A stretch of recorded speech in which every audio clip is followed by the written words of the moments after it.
Good afternoon, everybody. How are we doing today? We're on our Friday. Last half of Friday, give or take. Doing some more Steam Next Fest action, some demos. We're going to be starting off with an unfinished game. The name of the game. I want to tell you. Oop.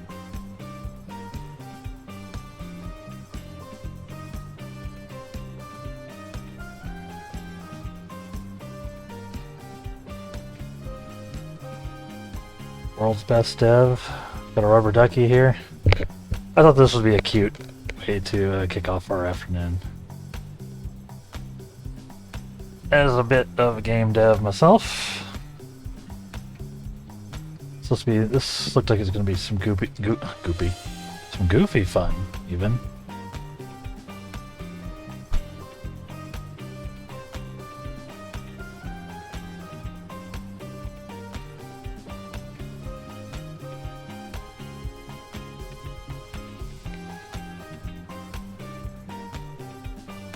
Yeah, it should be, just give people a minute to hop in here.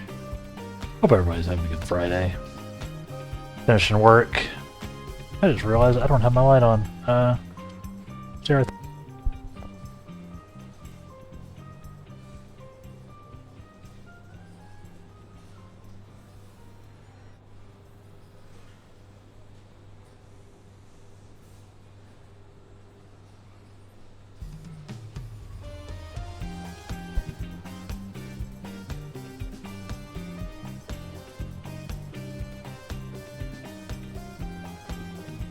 Alright, sorry. I'm back.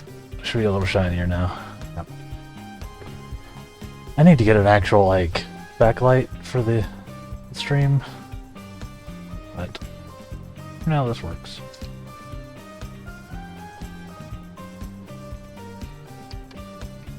Alright.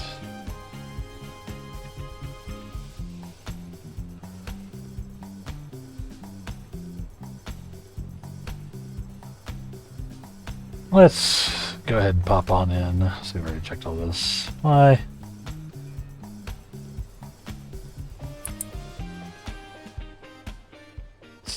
Doesn't seem to have any mouse and bird options, which is tilting, of course.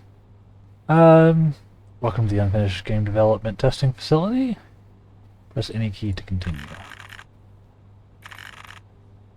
Launching character selection sequence, loading factory assets, loading funny dialogues, loading recognizable sounds, loading microtransactions, loading some fancy graphics, loading gameplay elements, loading surprise mechanics, loading recursive loading, loading recursive loading, loading recursive loading, loading completed, loading rat, handful of bugs, features. Loading quantum invariability. Completed? Completed. There's any source. There's any button, even. Character selection A.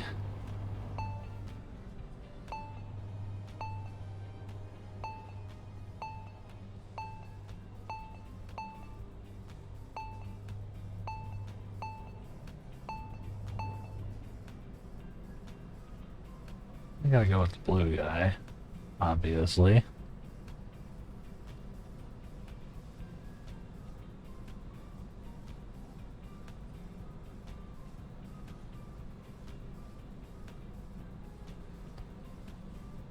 Okay.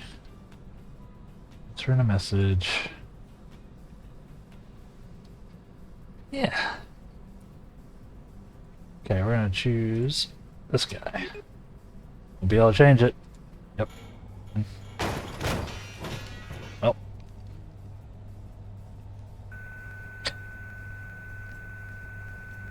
Loading emergency testing bot. Loading up emergency backup testing.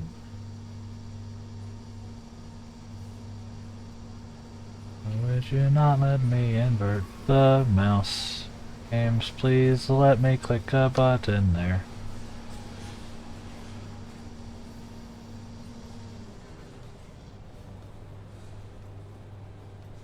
Um.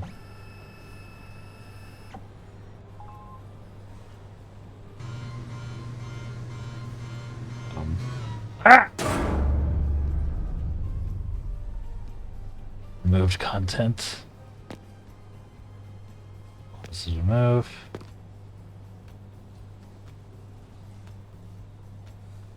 Game devs, please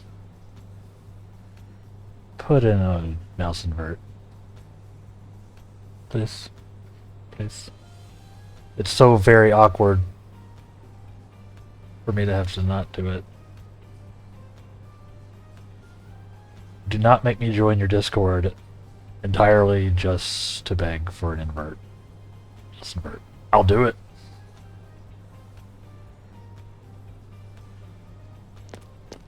I'll do it.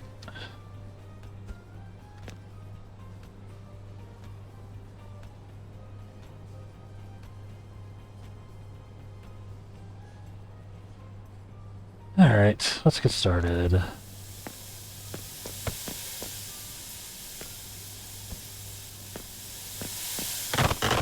Oh, we got box physics.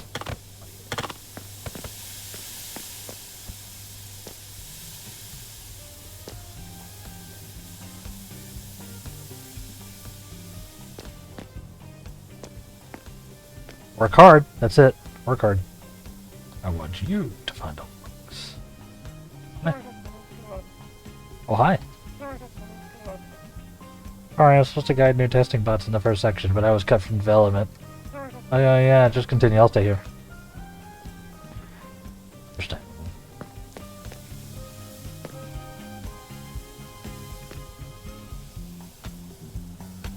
To-do list. Much... remove bugs and much deserved sleep.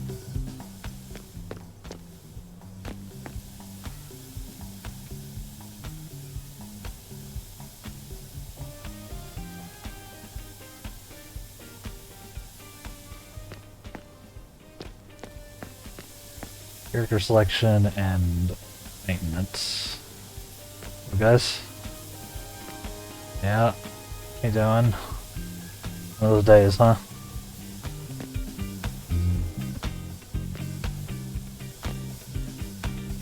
Oh, mugs. It's out.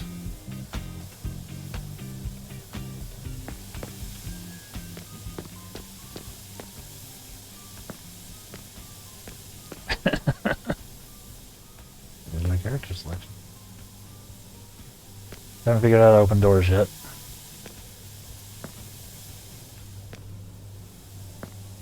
Yeah.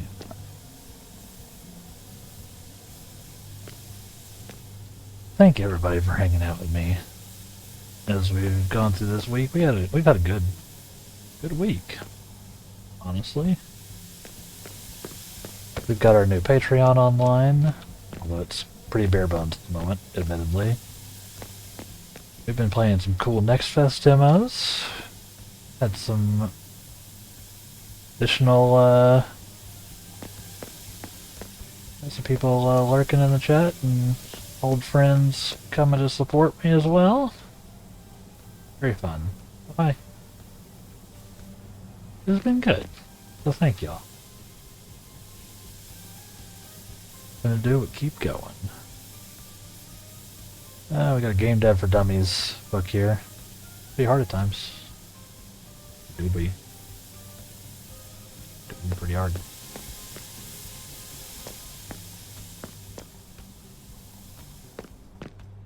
You doing, man? Why do we even make them choose a character? It's a first-person perspective game.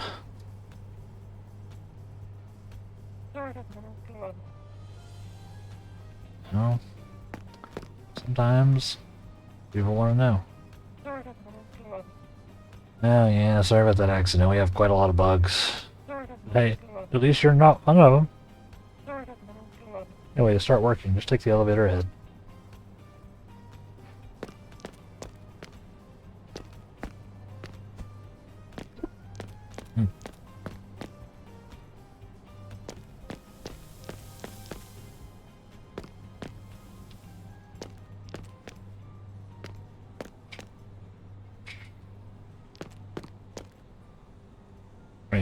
We're obviously going to the nothing direction.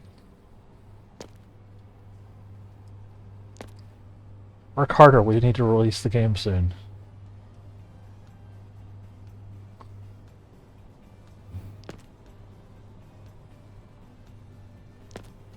Half the computers are blue screened.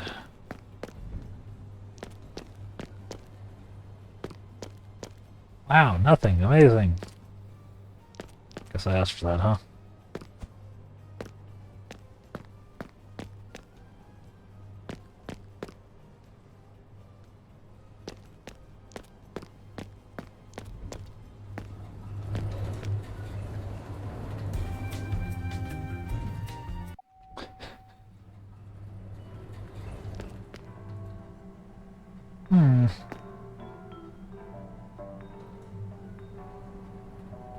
Total testing time, 0 minutes per seconds. Tester 562. So happy to finally have access to the open pre-alpha testing version. Pre-order costs us $150, but I hope it will be worth it. Ooh. Sorry, we're closed for the demo. Sorry, we're closed for the demo. Let me in! Finally, a new tester. We need to release the game soon. We need all the feedback possible. Main task is to complete all the game test levels that we've prepared. Just use the elevator to start your testing session. Tester morale. Developer morale. Dead. Relatable. Budget spent. All of it.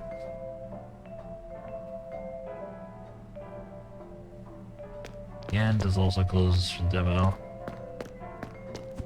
Game with game are the achievements. We can get gameplay going. I wonder if they'll let me invert the mouse. I'm gonna write that up as a bug.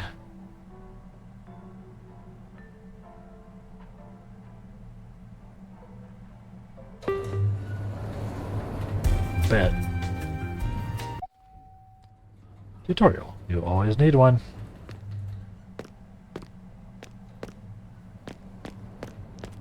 This is very charming so far. I'm getting a kick out of this. Tutorial Express. You encounter a bug, remember to report it. What a nice black screen.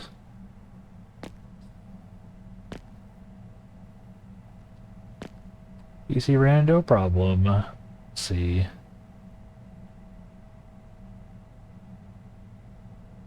For more information about this issue and possible fixes, pray. If you call a support person, give them the info. I'm morbidly curious if this is like an actual QR code that I could scan. It's an actual Windows stopcode, in fact. Nice.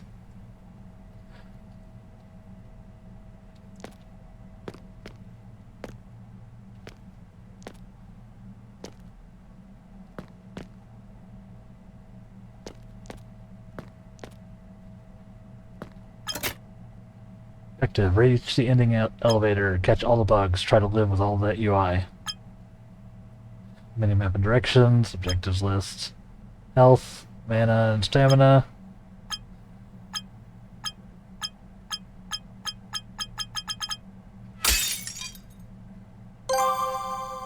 Hey! Beautiful.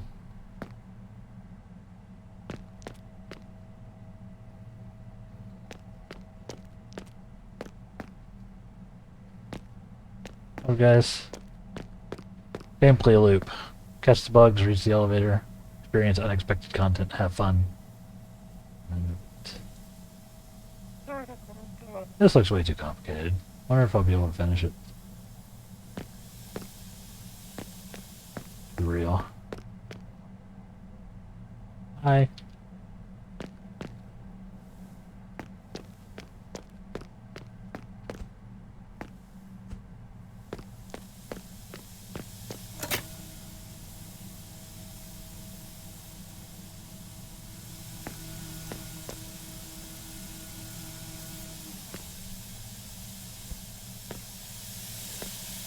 quack. Hey, rubber ducky. It's a programming joke. Or mocking Davis from the Scary Game Squad. The whole thing, rubber ducks. Hey, you there. I'm taking a break, so I'm putting you in charge of catching all these pesky bugs. Can't have them for a release day, and they're just about everywhere. You gotta get some rewards in the lobby if you catch enough of them. So we just run over and catch them. And I'd like to report a control bug. I cannot invert my mouse. No? How you doing? My walking key's stuck. Where's my keyboard? Been there, man.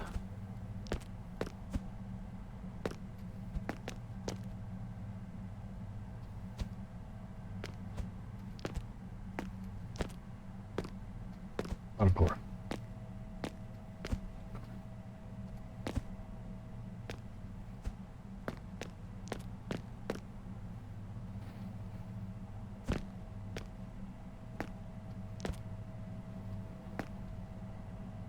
With all his rage, he's still just a rat on a cage. So young and already full of bugs. Broken testers don't feed. Oof.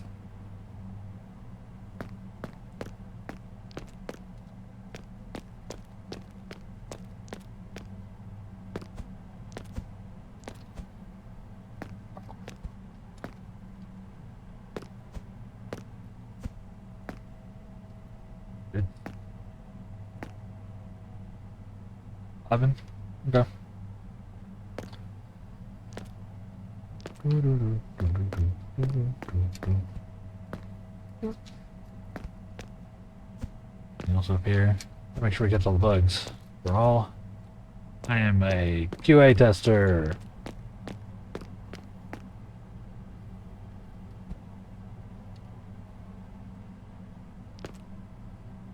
Need to test down there.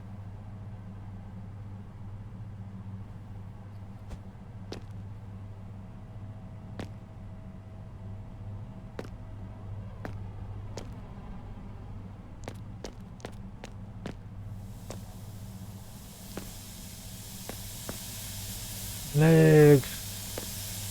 Damn. That's rough, bro.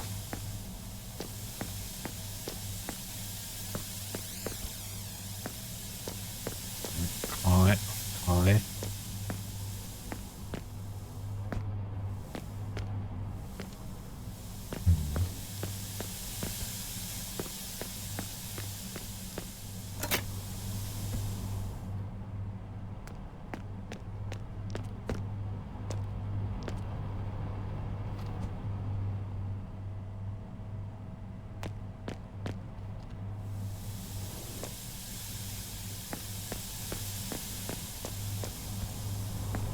Hello to you as well. I'm testing a video game.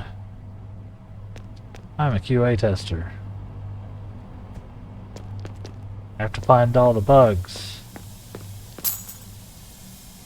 Good afternoon.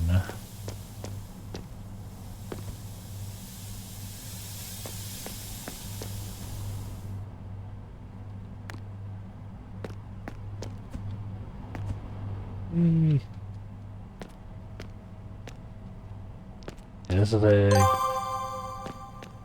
Ah, no, I'm not finished.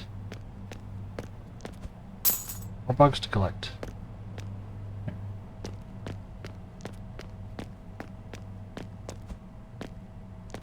Yeah, this is a goofy little game here. Fun of the game dev process. Very relatable.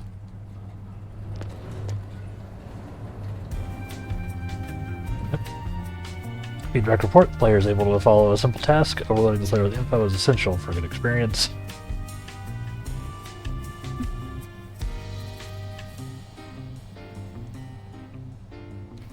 On to the next stage. Test 2. Windy. Little breeze for testers. Oh, dude. Alright, first test is simple. Just make your way through the ventilation shaft without getting blown into pieces. Be easy, I think.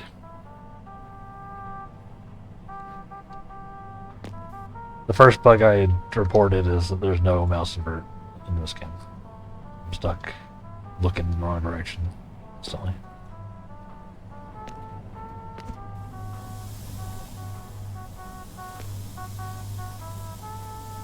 Something down here.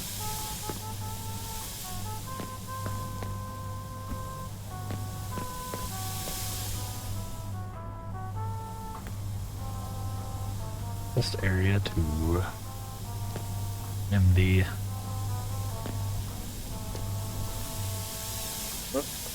Nope. I wanna go over there.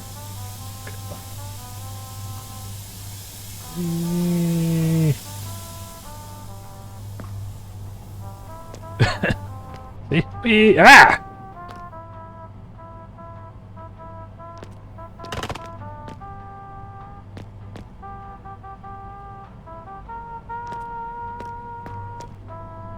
Rocking out. MD.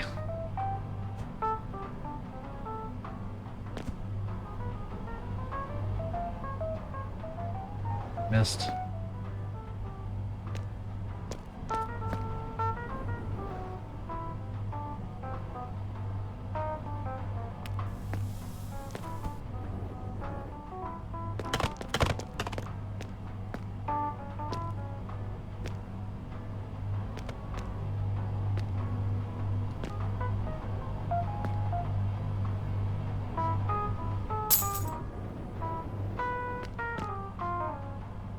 Nailed it?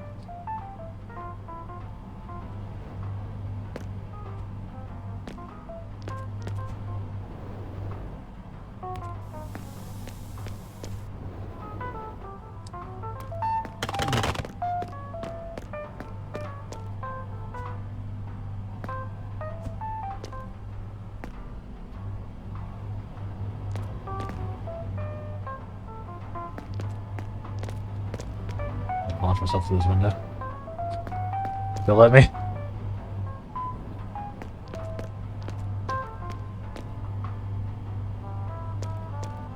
Let's see, I need to...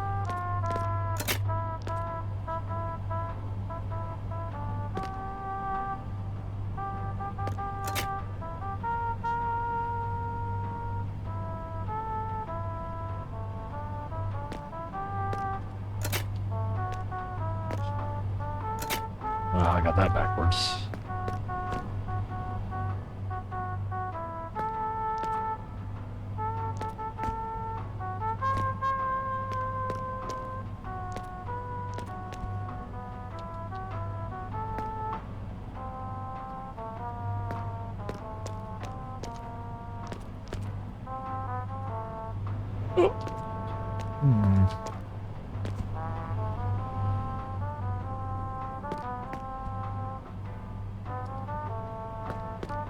Maybe just...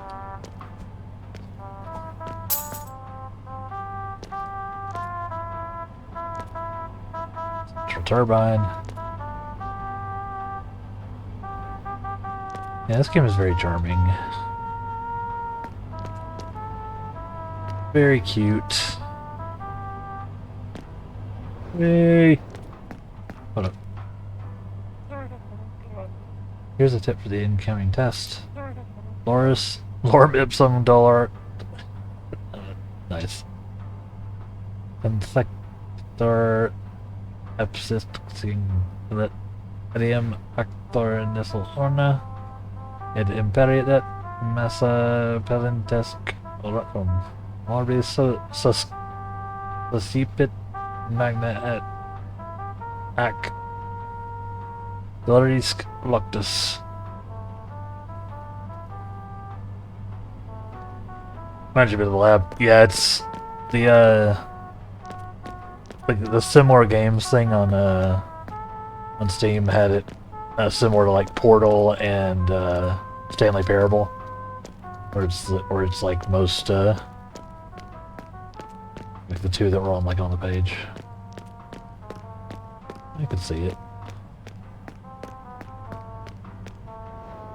Whoa, whoa, whoa. Whoa.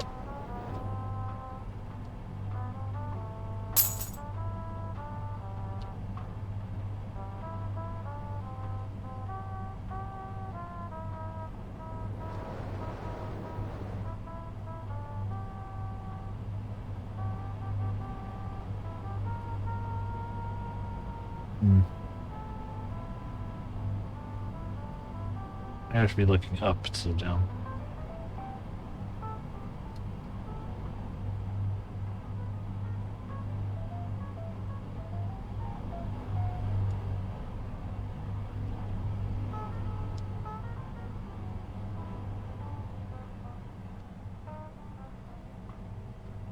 Flying!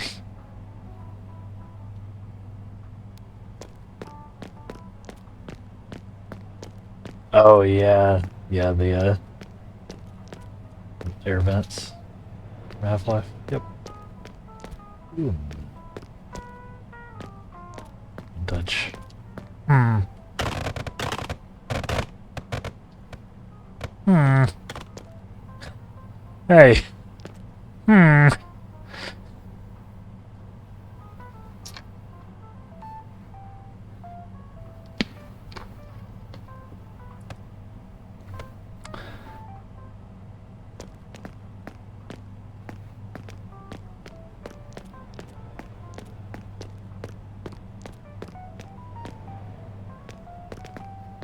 Yes.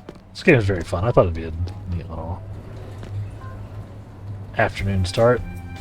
High-risk environment is perfect for gameplay. Players don't mind getting flung around.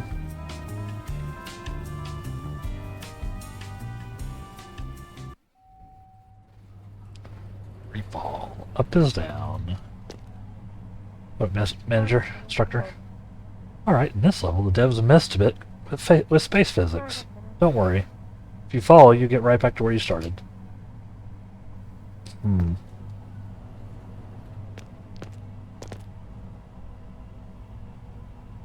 Huh.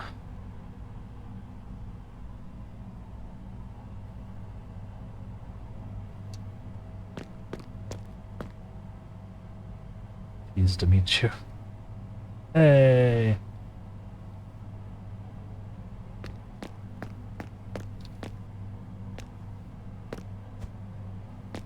Hmm.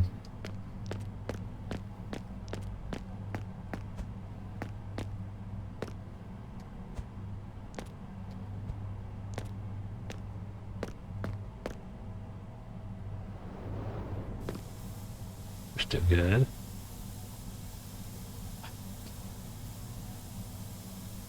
Hmm. The game is a lie.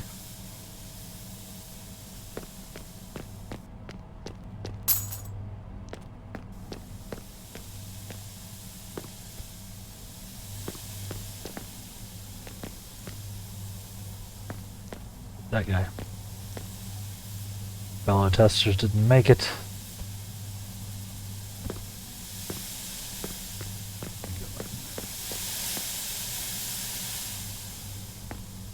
Oh, I was supposed to be going up or down.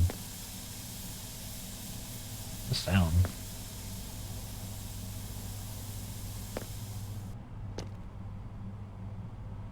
Wait. What?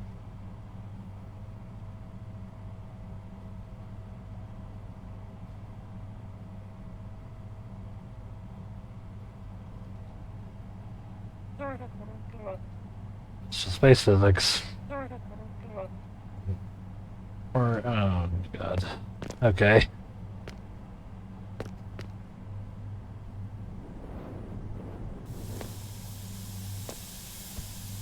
I see. I see.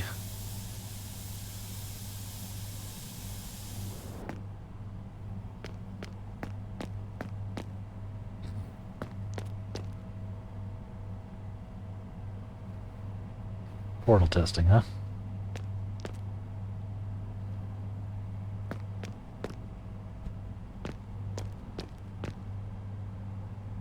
Works.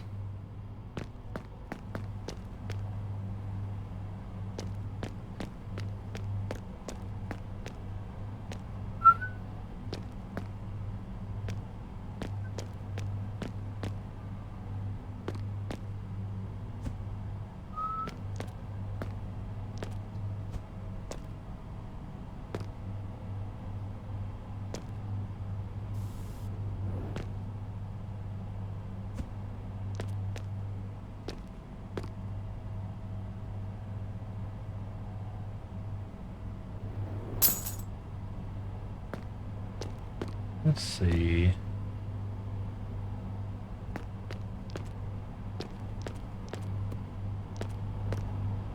Oh! Fun is mandatory within the facility, remember.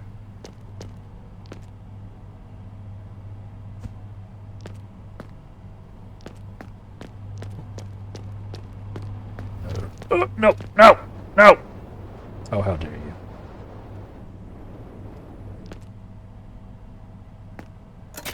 Oh. Nice. Nailed it? Question mark.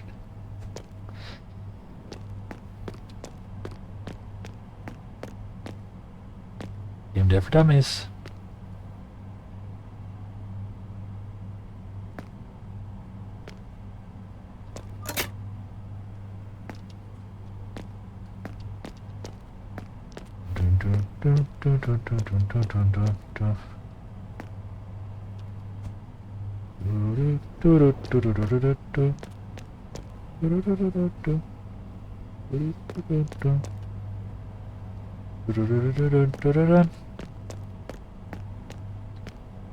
Rest of the level. Fair enough. Such a good QA tester, chat.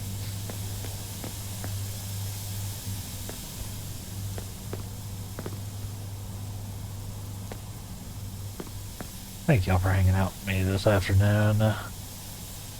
Nice chill Friday afternoon. It is Friday, right? I'm not like going crazy. I've been calling it Friday all day. This is. I'm falling off the ledge. Thank y'all for hanging out with me. If you're enjoying the stream, go ahead and hit that follow button. We play a mix of stuff here.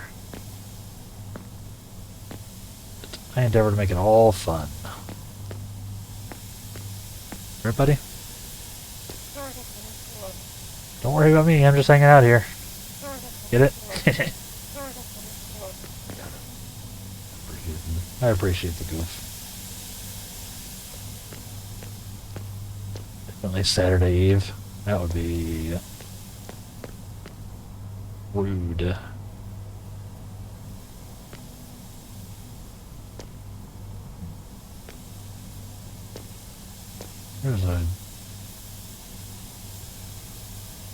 There's a bug there. Gotta get the bug. Nice. Got the bug. Yeah, I'm not necessarily opposed to doing streams on the weekend. But it has to be like an event. Like for the,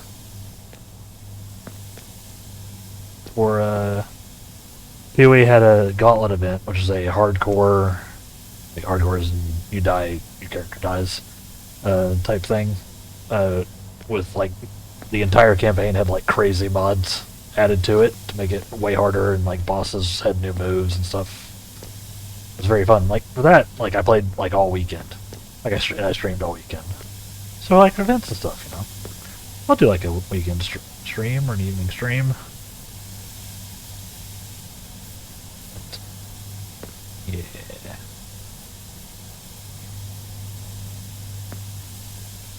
Oh no, it was purely there for the challenge. Well, I said it was purely there for the challenge. There were like things you could literally win. Like you could win like MTXs, and they had some like hardware rewards.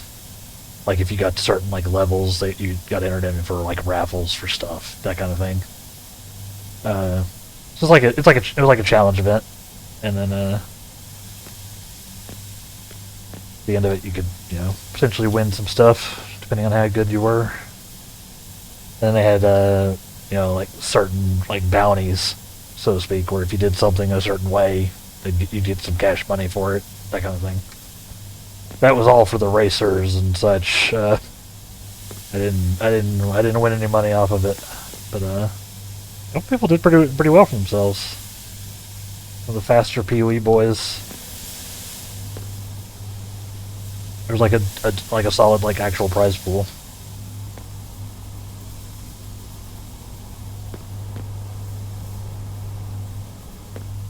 sort of like a race type dealy. Ow. Oh.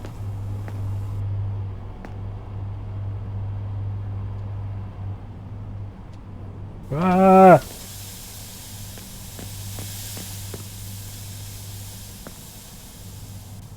Oh. What? Why do we have so many fans in here? Phenomenal question. It was fun though. You know, I had a lot of fun with it.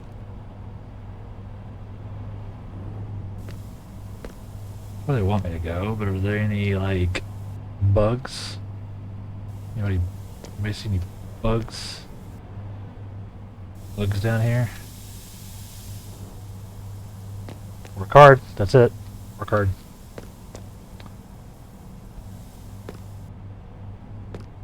Fun is mandatory.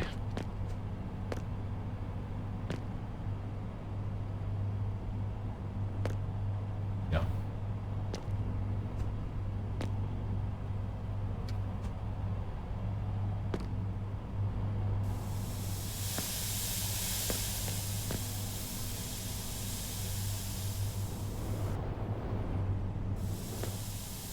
Oh.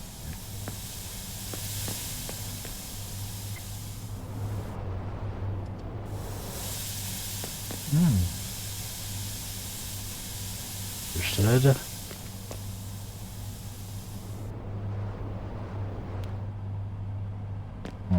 You're not understood. How do I do these?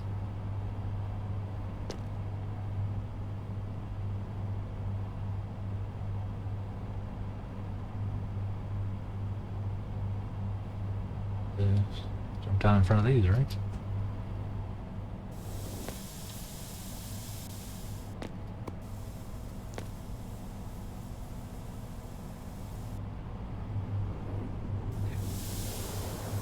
Whee!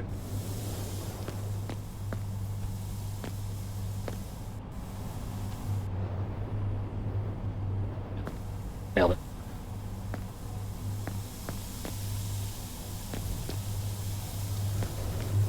Hey!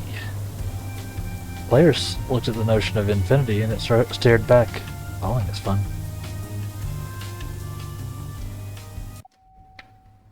Office. Hell of the modern world. That isn't real.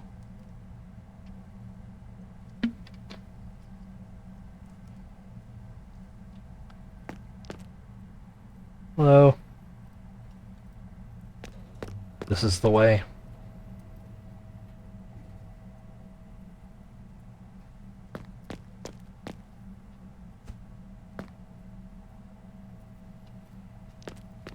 I think there's a bug.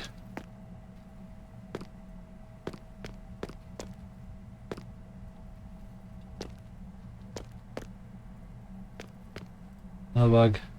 Another one. Hello?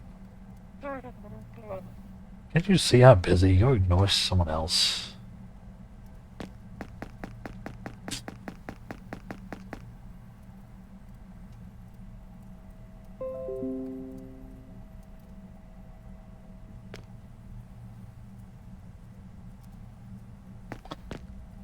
Fair enough, game. Fair enough.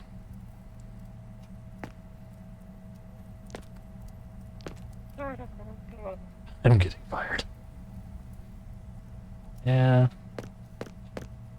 Don't worry. It's probably only like half your fault. They'd probably fire you anyway. Oh boy. That's trippy.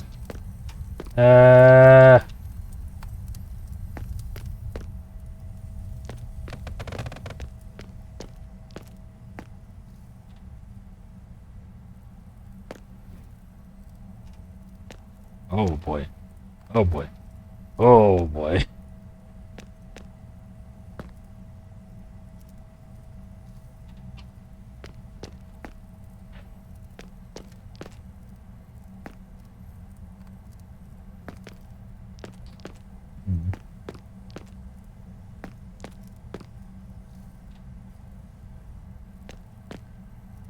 I bet know how they're doing that effect.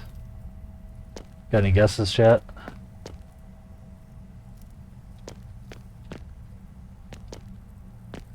Before I give you mine.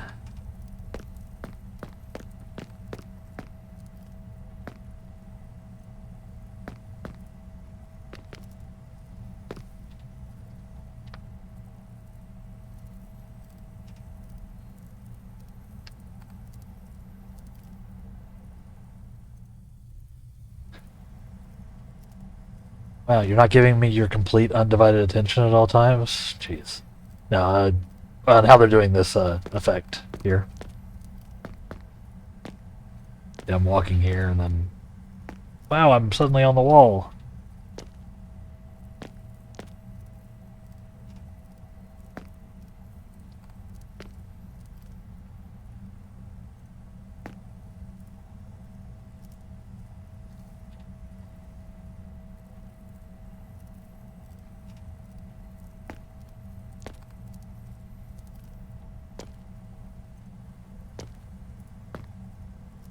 No idea. My guess is that they're literally rotating the geometry. Like the entire stage is actually rotating when I pass through like this corner. So they're actually rotating the world around me to make that side down. Yeah.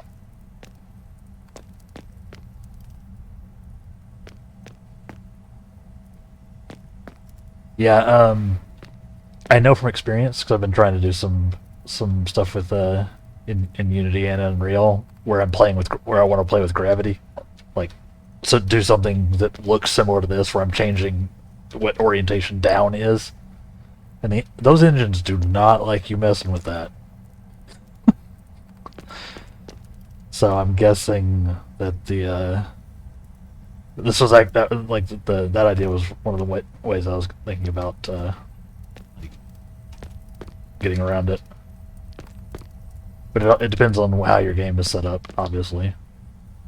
Like if this was an outdoor world, it would obviously be very awkward to suddenly make like the entire like landscape sideways, or something.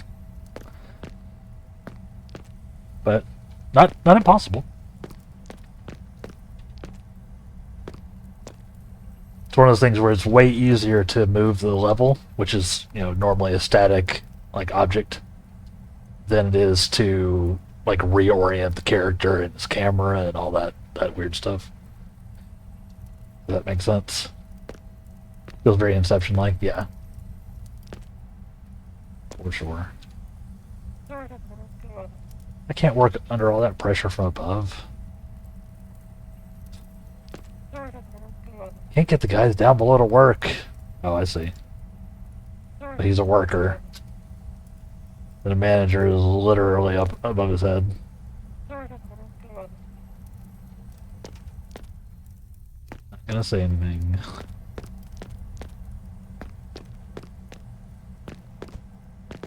Oh boy.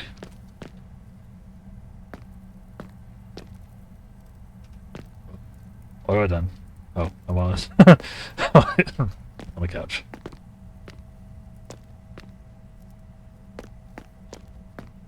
Out of art.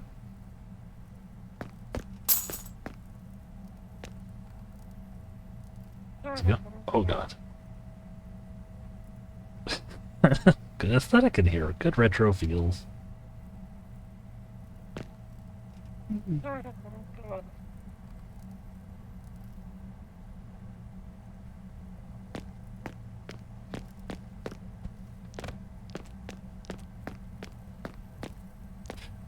It is disorienting every time, though. Yeah.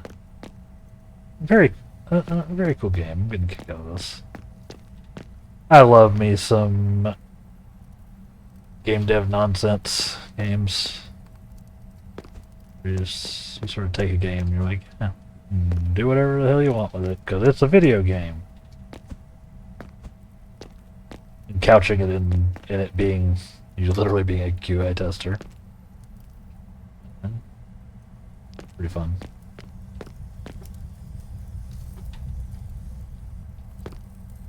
Out of art. One big mess. Oh, well, this seems fine.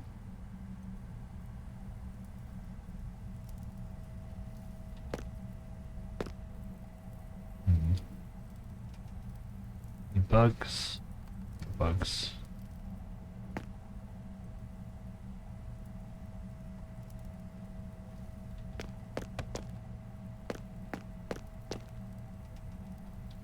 This is built in Source 2. It looks like it, doesn't it? But it's a... This is a Unity game.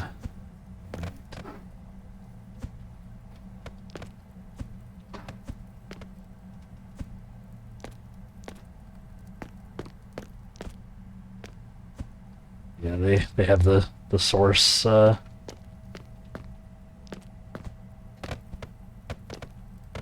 error textures rather.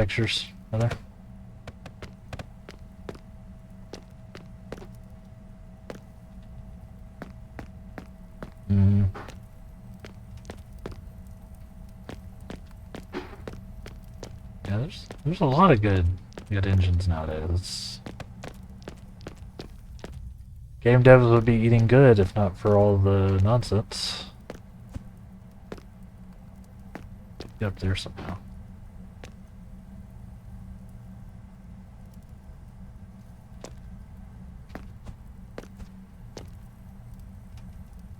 Realistic stuff. For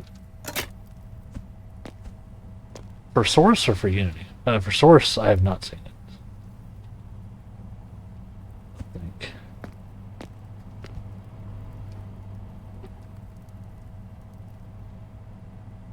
Yes. That is what nonsense translates to.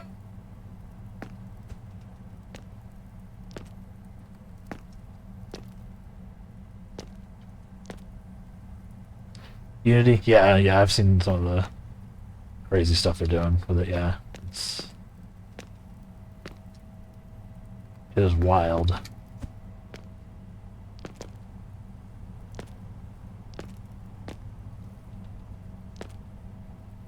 We need to go over there. There.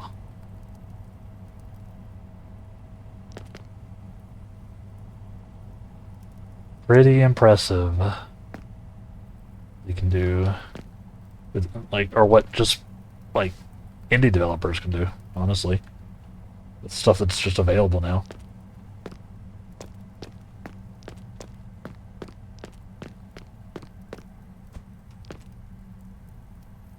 We're very much at the point in game dev where unless you have a very particular reason to be making, like to be writing your own engine, you probably shouldn't be. There's between Unity and Unreal and Godot, to mention stuff like Source 2 or a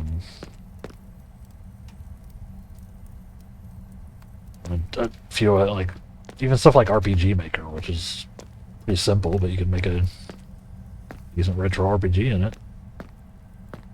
It's hard to... Oh god. Jesus Christ.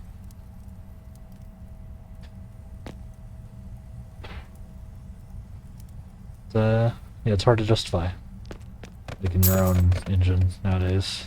Which is a little unfortunate. That's a large part of what we learned in school was engine development. And my student project was built in a custom engine that we made.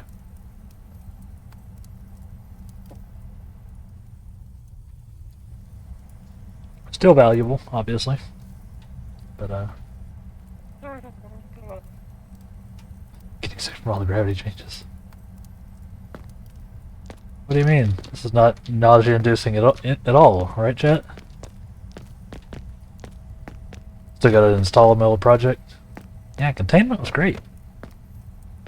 I would literally show it off here, but I'd show it off here sometime. But we are using assets that are okay to use for a student project, but not necessarily use publicly, so to speak. It's I'm still proud of that game. Like, I think containment's actually really fun. It plays really weird nowadays. I think there was a bug somewhere in the engine where it goes sometime go a little nuts. I'd have to look at code and see what we did.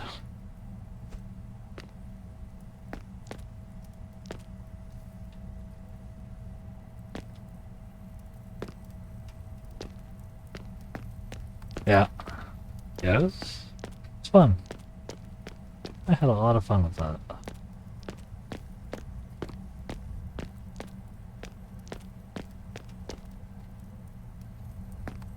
If only I could have just done that. Kept making games with friends.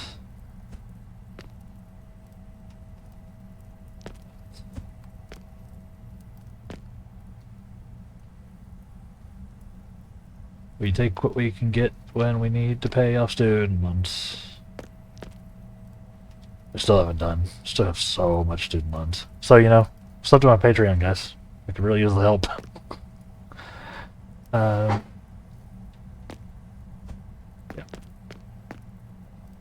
It was. I mean, I think that's, just speaking of it in general, is the fact that I have some game dev knowledge. Sort of helped me, you know, stand out a little bit in the Twitch crowd. Not a ton of game devs on here. And the ones that are usually streaming like their actual game dev rather than being able to sort of comment on stuff they're playing with like sort of that mental angle. We can't make a game without bugs. Wait, no, scrap that. We'll just call them features. This is the way.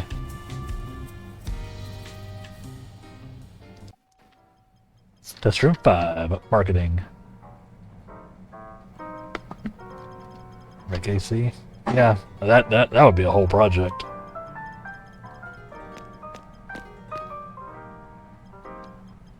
That would be huge.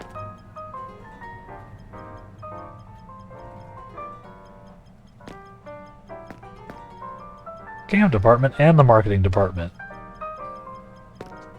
Name the difference in this picture. Alright.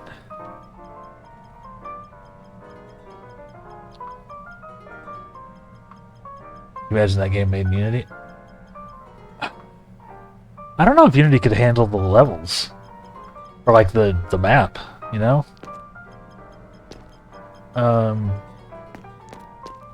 Like, unironically.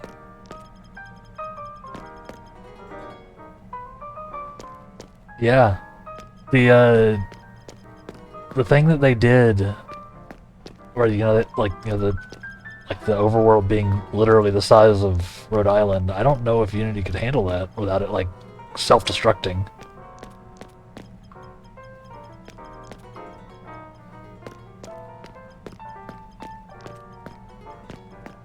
Because there's... like, the more I learned about game dev, the more a map of that size became impressive, because there are enormous issues to most engines playing stuff on large maps. Like, because this is kind of mathy, but floating point numbers don't keep their precision very well the farther you get from like 0. So, you know, and 0 being like the very center of your level or the world or whatever. So you have to like really work at it to make it function properly, or have a ton of, you know, memory to handle like your numbers and such. Which, yeah, like the fact that they were doing it in the 90s blows my mind still. I mean, it's same deal with tribes. Like those stages are enormous, and you know, things are moving really fast through them. They just dealt with it, and unless you did something funky to it, it actually held up. Offer ends yesterday. Buy one get one free. So, yeah, no, I mean, it basically, what I'm saying is it basically had to be a custom engine. When I said earlier, there's a few things that, you know, if you're doing, you might have to do your engine yourself. Stuff like that. Money, money, money, money. Money-o-matic. Give me that money. Hope they realize I'm just gonna keep spamming the button. I know how to QA test.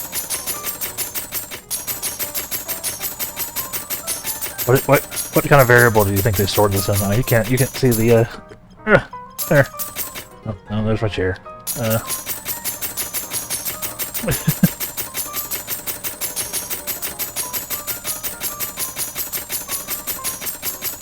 What kind of variable do you think they put they stored this in?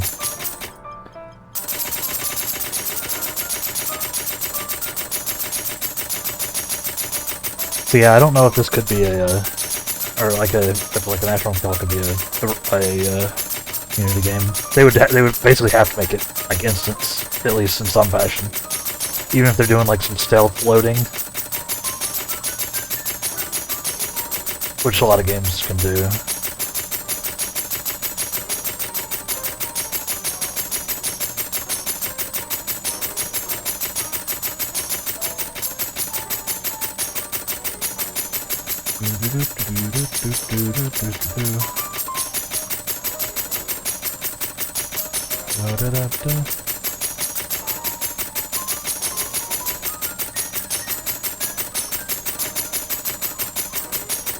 Yeah, stuff like slide casting, where it's like just sort of a artifact of how the game works. Like just it's not really an intended feature. It's just sort of what happened. Just like skiing was originally, right? It was so hard to make feel like the way it felt if you're doing it intentionally. Yeah, exactly, a feature.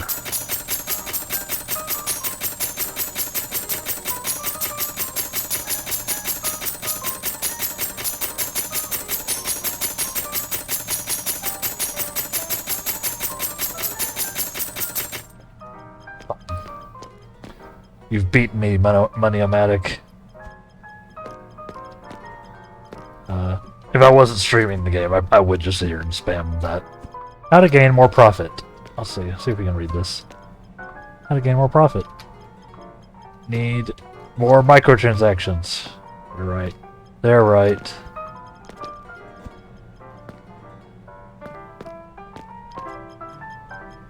Now.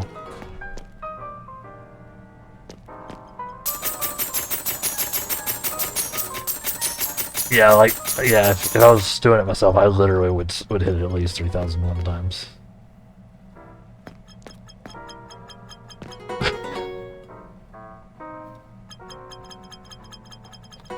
See?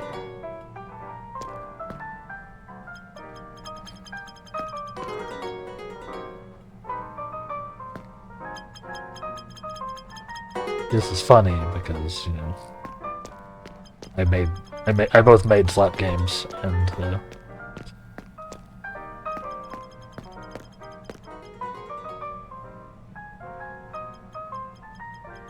cost. Hi. I almost missed this bug.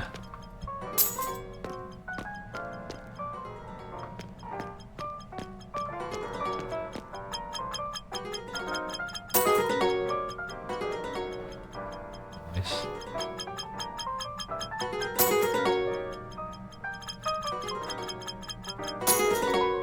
Spoiler, this is not actually how slot machines work.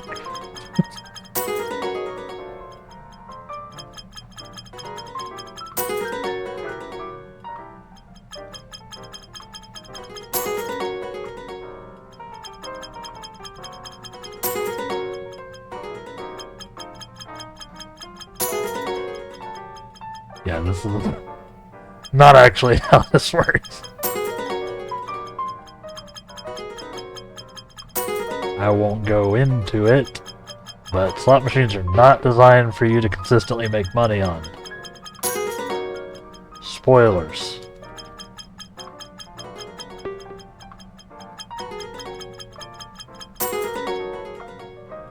They are designed so that you can make a bunch of money. It is indeed technically possible.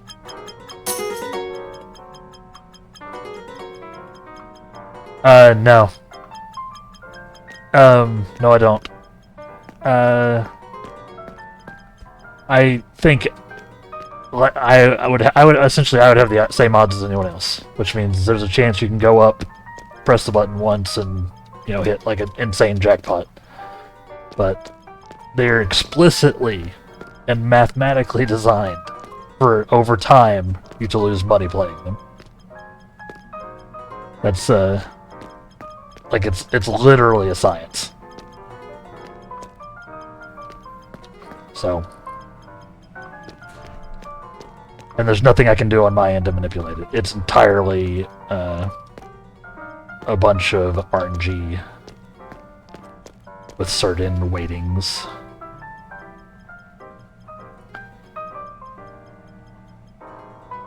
Profit is greater than fun. New brilliant gameplay ideas. Pay to win. Skins. Season pass. Use real world currency. How to make players not hate microtransactions. I hate microtransactions.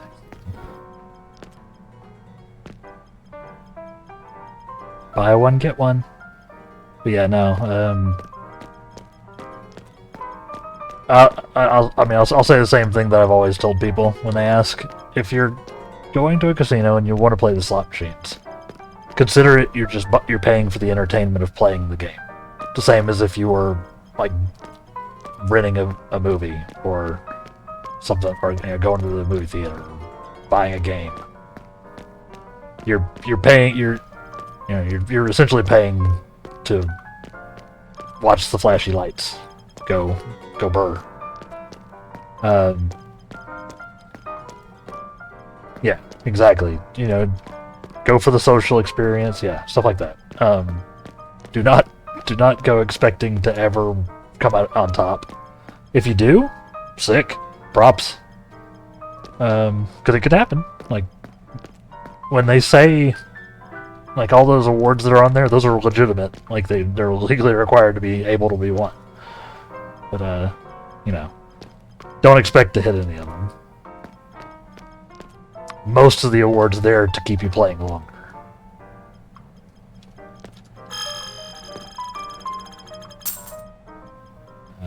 Sweet.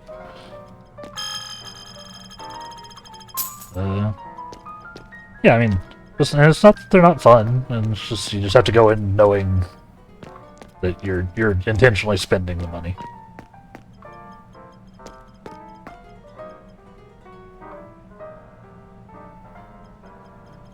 Now I can double all my gains with the season pass? Hell yeah. Can't go in there yet, eh? Coffin? Ah. It's literally a loot box.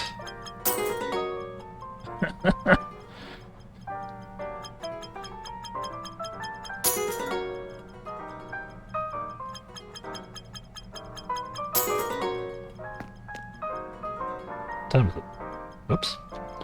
I definitely missed my first break here. I've been enjoying the conversation and game. Nice. So yeah, let's do that. I mean, we're gonna unlock everything here for sure. So what I'll do is I think we're getting close to the end of the timer. Honestly, I do. Like, I can always look over at my second monitor for the clock, but I need like something bigger and kind of obvious to keep myself on schedule. So definitely do. I think we're almost done with this demo though. It only has the first stage, so to speak, according to the start of it. So we'll play that and then we'll take a demo.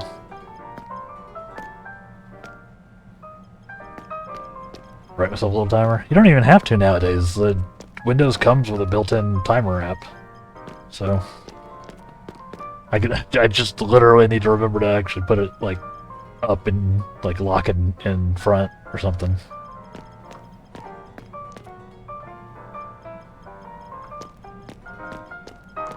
It would also help me time my breaks out too. I'm on 10. Yeah. One of the 10 home versions, I believe. Okay.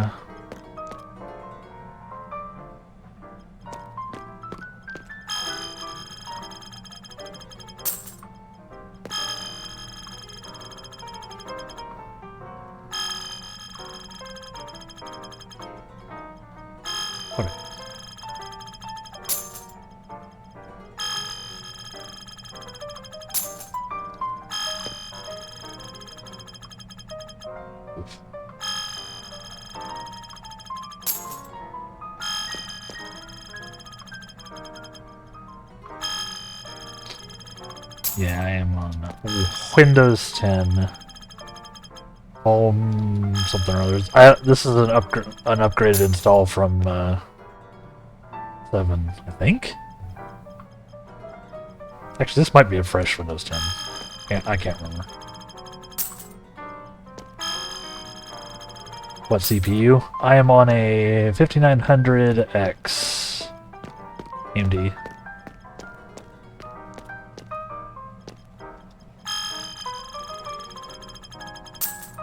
Nice, solid GPU, or CPU, rather. An Enterprise Edition, yeah. Yeah, we got what, like a year left before they end of life it. Hopefully they'll come out with a not butts version. Before then.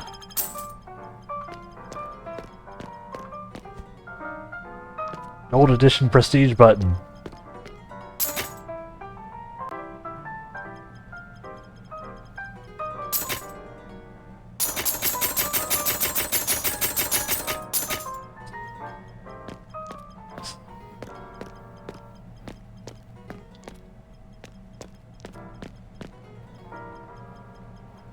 You got the 5800 X3D. Yeah, that was my big debate when I upgraded to this one. Was to whether, cause I was on a, I think I was just, might have still been on my 2700X before this. Yeah, that sounds right. I had my 2700X, and then I was debating between the 5800 3D or the 5900, and I went with the 5900 for the extra cores, basically. For like productivity work, which score, because now I need those cores for streaming. So unintentionally thought ahead. Helps a lot with the overhead. So yeah, I was debating between the two because they both sound, they were both like very good. And I think the 5800 is a little faster for like actual like gaming fun times.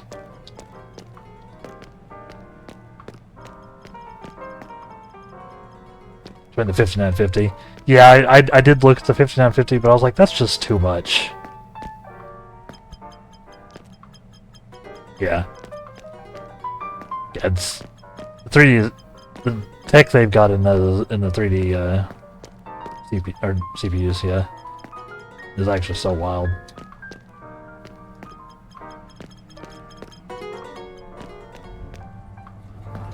It's actually like a legitimate improvement. Yeah, exactly. Yeah, if I, like I said, if I had just been gaming on it and not also using it for like development and for like work and stuff, then I would yeah, then I would have gone with 3D. Servers, workhorse, yeah, fair enough. Yeah, I pretty much just have this one and then my old school laptop, which is ancient now. Feedback report. Players love gambling. Gameplay can be secondary if there's good monetization. And what have we done? We're monsters.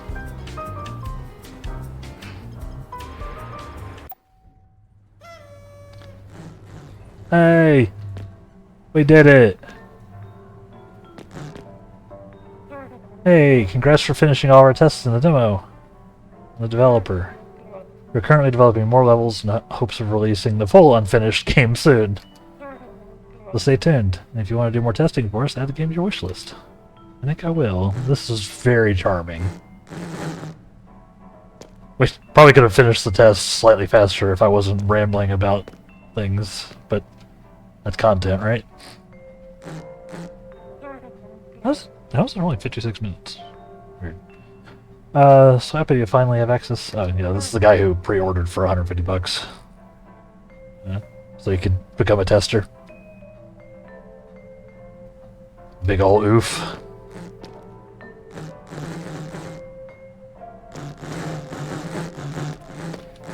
Gamer juice.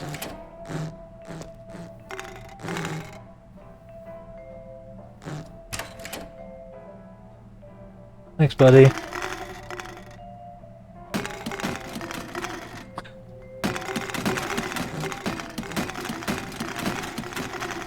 I'm helping. Yeah, right. Don't pre-order games, chat. Like, wishlist them. Wishlisting helps the devs out a ton. But you're not getting any use out of pre-ordering. They're making shit up.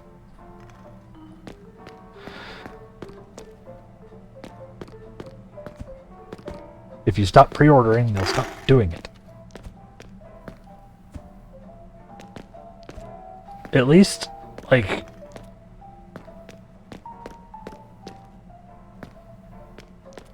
Yeah. Yeah, the late great Total Biscuit had a, sort of a goof on, like, a house, like, slogan. You know, like a Game of Thrones house. And it's, we do not pre-order. Because it's... Like, once upon a time, when you got, like, when there was, you know, hardware involved with your game, when you bought a CD or a cartridge, and they could run out, then maybe you could justify pre-ordering to make sure you got one, you know, on release day or whatever. They're not gonna run out of the digital product unless they do it intentionally.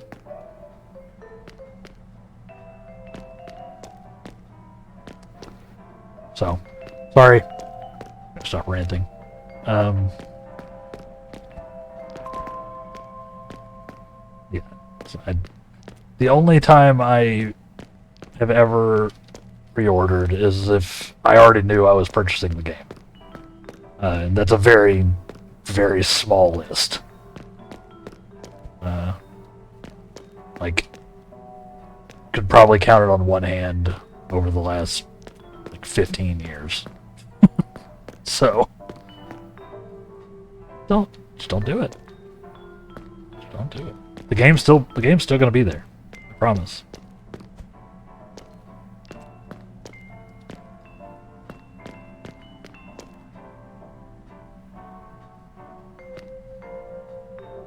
This is real.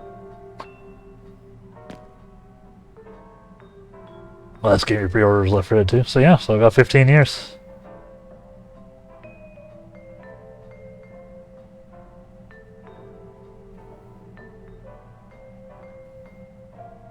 Exactly.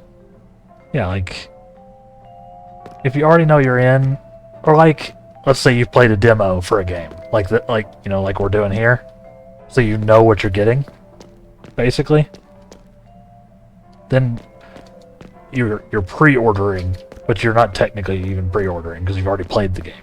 You're just ordering it that way, right? Yeah, it's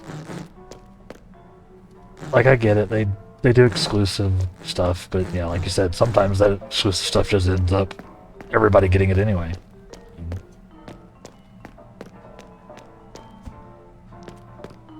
So, and otherwise, they're just trying to manipulate your FOMO.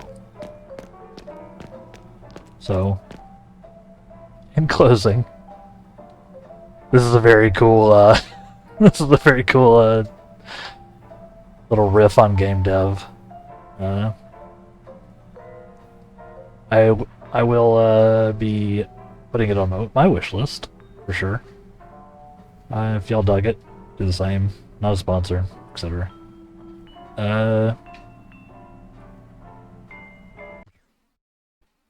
That's an unfinished game, is the name of it. It's gonna make it hell on their SEO, but I respect it. Very cute.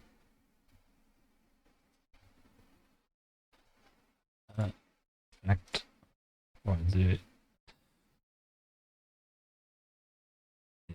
it's not even ready to be released yet, so you can add it to your wish list, but you couldn't purchase it even if you wanted. All right, I'm gonna take a couple minute break, wildly off of my normal break schedule, and then we'll pop in to play. Let's see, what did I have next?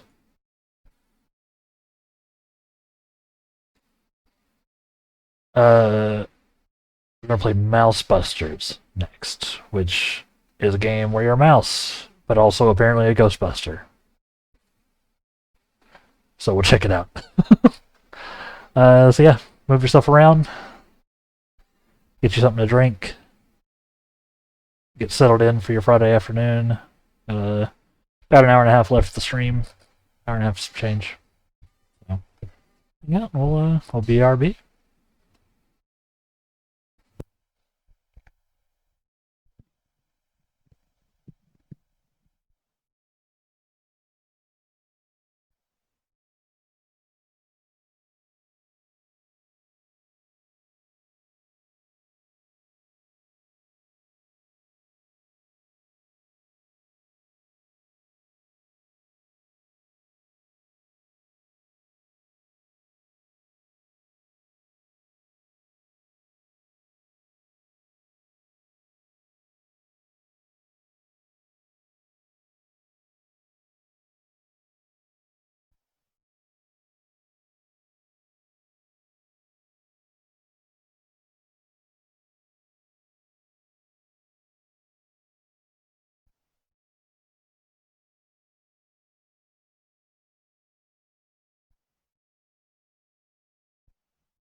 Which I thought was a little longer than I expected.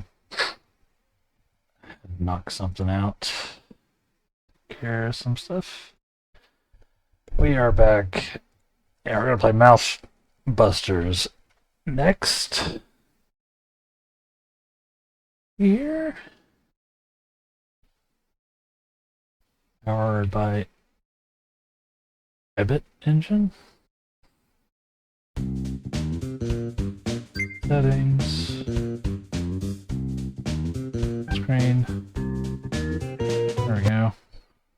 Oops.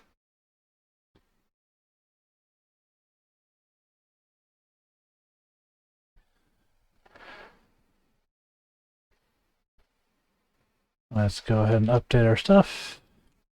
Mouse Busters.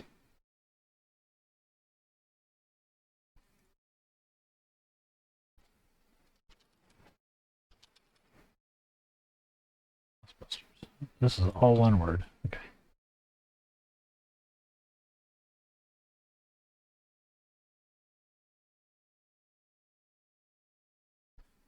All right.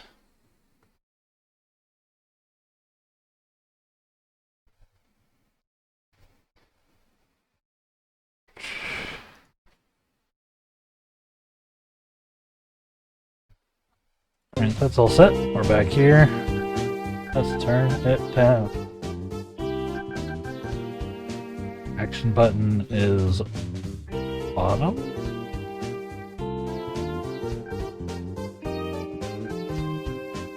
Don't know what that means.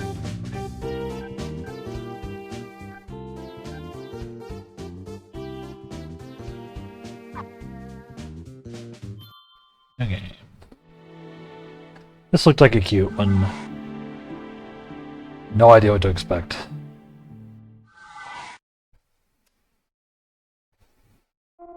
I don't know, sir. Are you quite certain? That apartment building, it's, well, there's a few issues, so we should. Shall we say, even? Pardon? It's probably the only listing we have within your budget at the moment. Very well then. You insist, I suppose it's not my place to deter you. I just need you to sign on the dotted line then.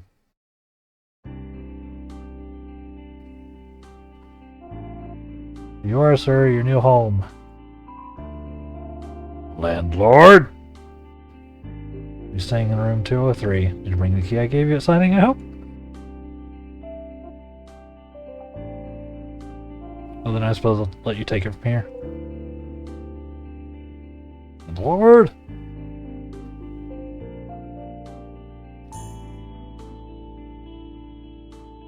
Oh, okay. Little click to move action.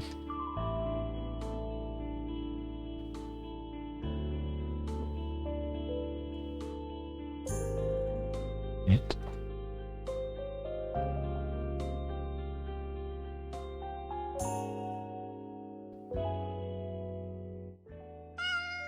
Meow. 103. This isn't your room. I know, but what if? I just want to meet my neighbors, you know? Oh, hi. Oh, hello? Buy more energy drinks again. Can't even think straight. This is supposed to be my day off, too. Damn. They got him working 8. There's a huge crack in the wall. This building's seen better days. 204, stay room. Feel strangely unnerved by this door, for whatever reason. 202. Also not our room.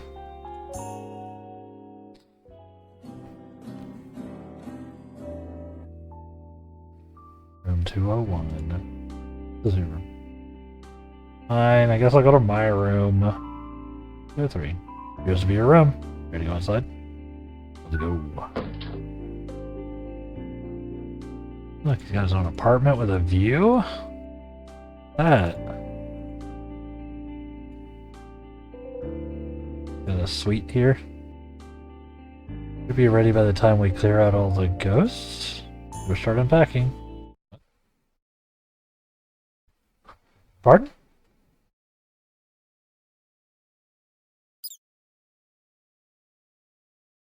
Hello? Mouse isn't running away. Seems it's not afraid of humans. Mouse cookie? You know what? Sure.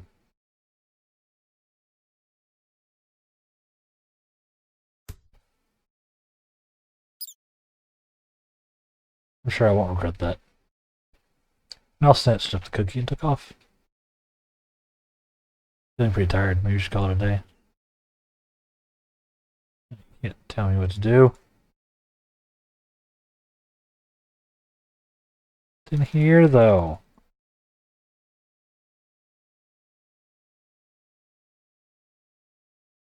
Fine. Let's go to bed. Good night, world. I got his PJs and everything.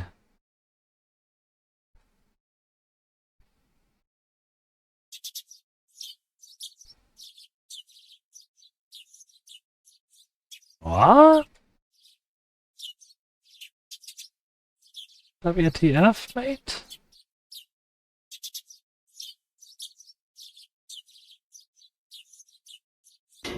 What in the world? You've been turned into a mouse! A mouse!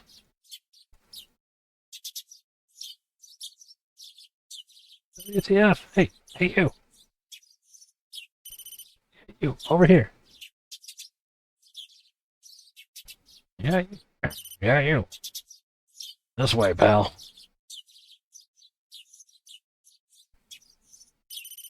Come on, buddy. Let's go. It's a vent. You're inside. You should be able to squeeze through. Not yet.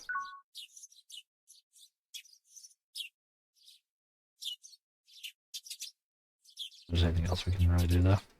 No. Let go.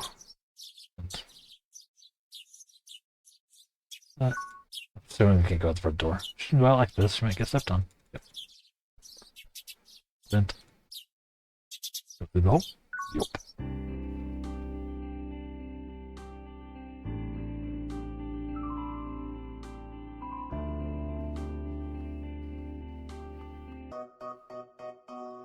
What? No, I don't know what I expected. Game called Mouse Busters. That's a cute poster. I don't want that poster, honestly.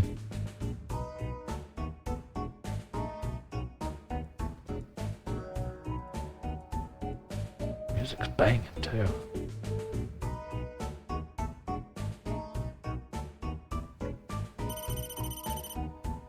Hey there, pal. Pleased to meet you. The second time.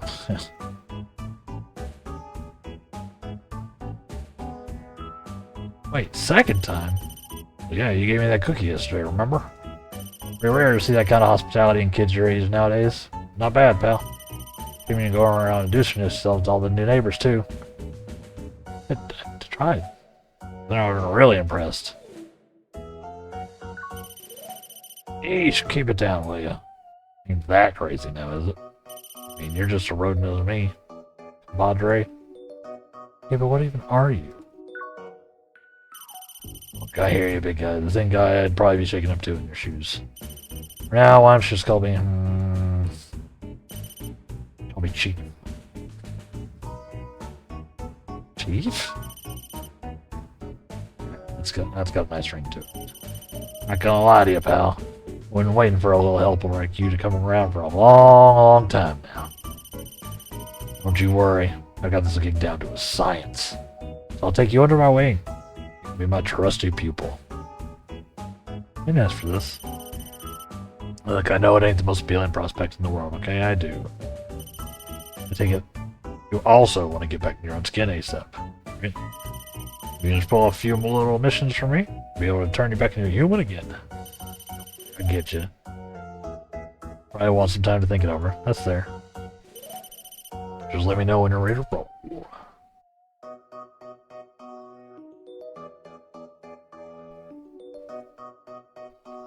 Not sure what this graffiti is meant to be.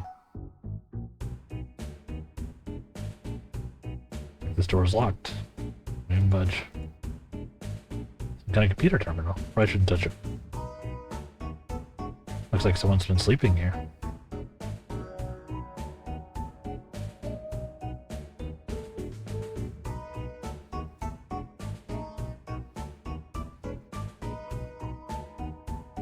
See what the strange mouse has to say.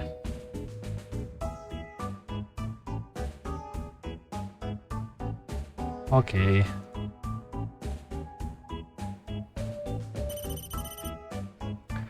Well, think you're ready to tackle some missions? Just tell me what to do. Yeah, that's what I like to hear. Let's get down to brass tacks then. I'm sure you must have heard a rumor about this place before you moved in. Or at the very least, this apartment building has a bit of a shady history, shall we say. Put it mildly. I'll have you know those rumors. They're all true, pal. And then... yeah, that's right. This place is haunted! Ghosts? Yep. Their spectral energy slowly eats away at the mental state of anyone who lives here. Worst part is, poor folks don't even know what's causing it. How could they? I mean, humans can't see ghosts. That's where you and I come in, pal. We're gonna rid this place of ghosts once and for all. We can do that? You know what they say, there's a will, there's a way. Gotta put in some good old-fashioned elbow grease. Nothing we can't do. How then? Oh, don't worry, pal. I've got that part covered. Been preparing for this day for a long time, after all.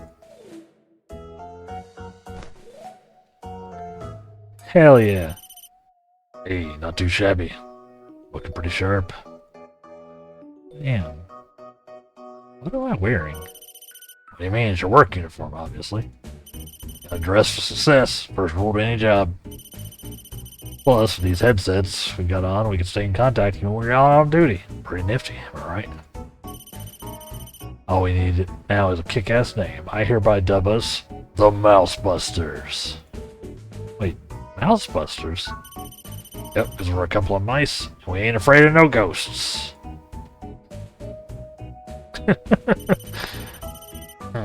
What's that? You got some constructive criticism for me on the name? Are we busting ghosts, though? Mousebusters makes it sound more like our real mission is to get rid of mice.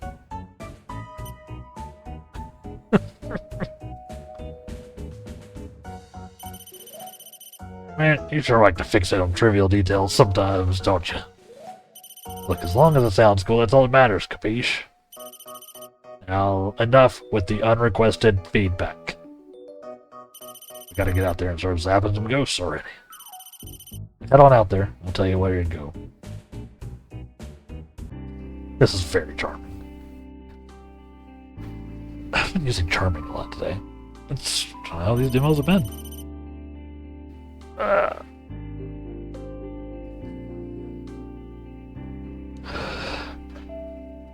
Yeah, if y'all been enjoying the stream, speaking of apartments, you know, make sure you follow and all that good stuff. Keep turning on notifications if that's your jam. Helps me out a ton, and I really do appreciate it. And I've also got Patreon now, of course. New exclamation point Patreon to pull it up, where you can become a patron of me and help me continue to make stuff. So, thank you. Alright, back to it. Okay, pal. Picking up some major spectral energy from room 101. That's the leftmost door on the bottom floor. Why don't you head down there?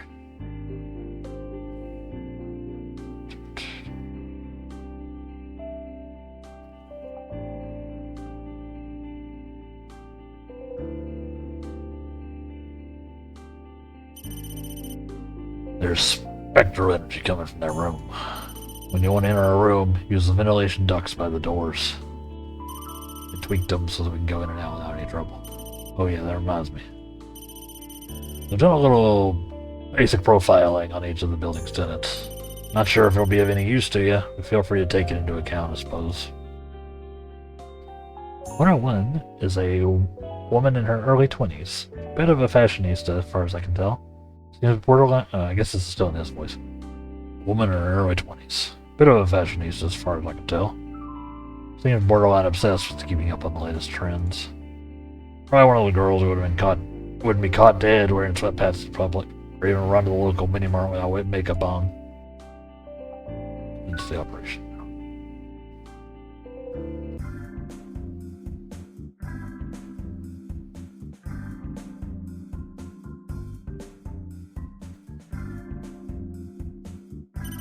How's it looking, pal? See any ghosts?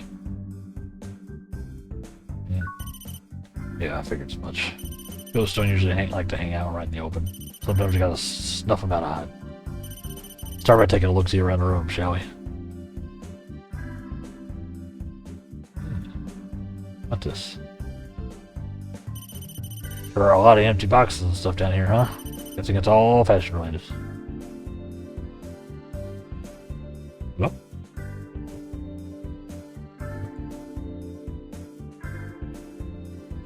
Saw a ghost. There's some shoes here. There's some shoes here. They look good brand new. Hey, those are pretty cute. Feels like got a waist stashed away like this when they're still in such good condition.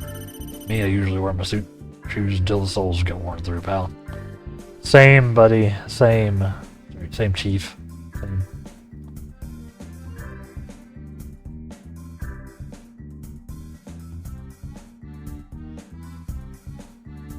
He looked through the drawers, but didn't find anything of interest.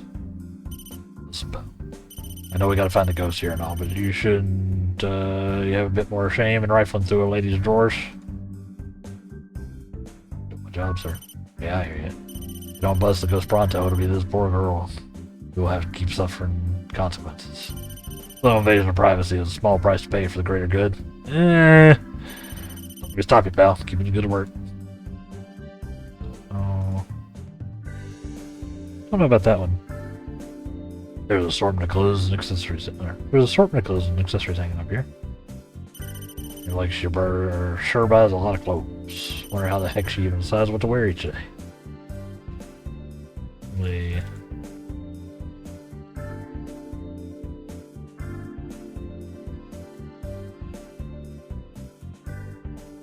It's me. There's a full body mirror in the corner of the room. Decided to take a peek, only to find another mouse staring back at you. Oh, wait, that's just you. Man, that's a pretty big mirror. I guess a girl like her probably cares a lot about making sure she looks great from head to toe. Not picking up anything strange here. It's a pretty smart place to check, actually. Good eye. Wow. There's gonna be major hotspots for Spectre activity, after all. Especially when you got two mirrors facing each other. That's bad news bears, pal. Pretty sure this is just a plain old mirror, though. Nothing to see here.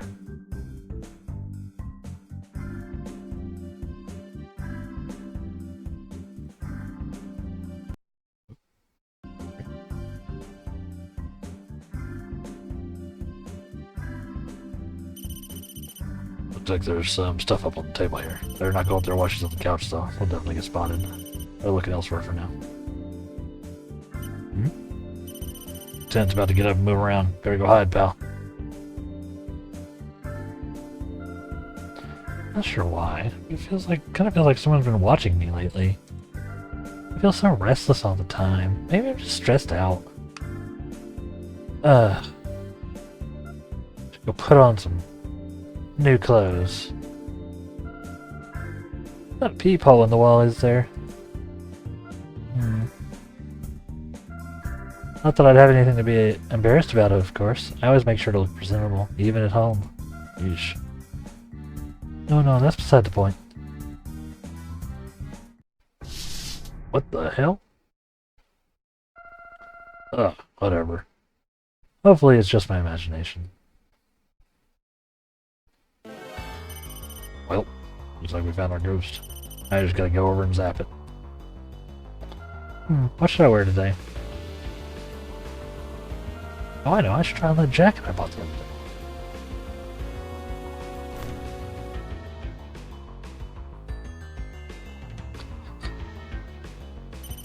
day. Heck, she's gonna put on a little fashion show or something now? Can't get rid of the ghosts while they're standing right there in the way. Gotta find a way to distract her so she'll move away from the window.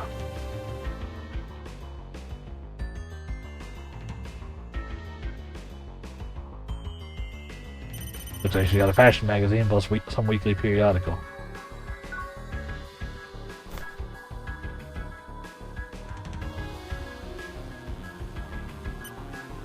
Not even that got her attention? What the heck are we supposed to do here? You have no choice to go wait for her to finish choosing an outfit or what?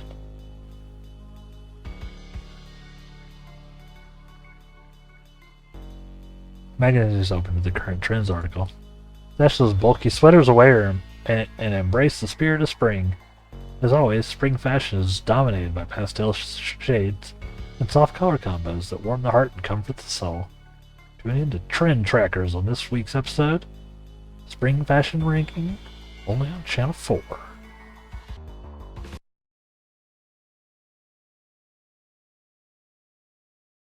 Okay.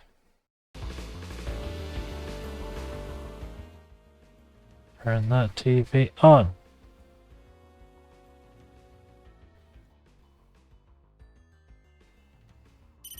Thinking you know how to work a TV remote, yeah? The red button at the top probably turns this thing on. Then you can use those up and down buttons to switch between channels. Now let's just power on and see how it goes.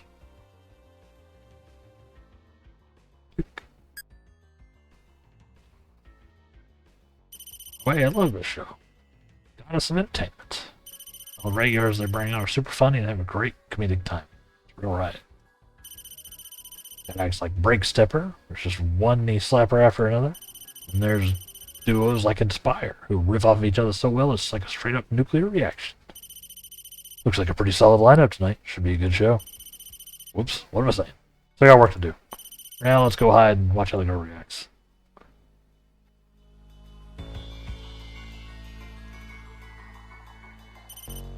Nope, no dice. Too caught up in her little fashion show to even notice we turned the TV on. Must not have any interest in comedy shows, I guess. Now ain't that a shame. Only was a show that appealed more to her interests, something to really grab her attention. Know what I mean? Guess we can try some channels for now.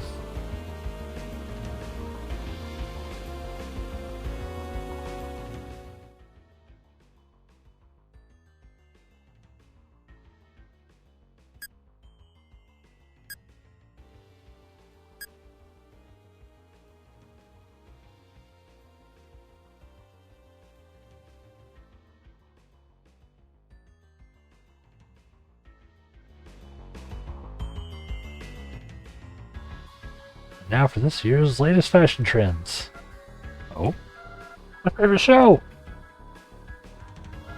Not sure how this got here either. Can't believe I almost missed trend trackers. Pastel colored rib knit tops are shaping up to be the hot new thing this upcoming season. Oh, look at that. How cute, I should get one. Gonna buy all the latest trends, or I'll be the laughing stock of my whole entire friend circle.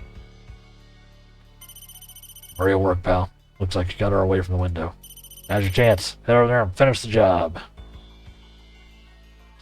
Blast that ghost. Look at that. Sure is pretty unsettling, am I right?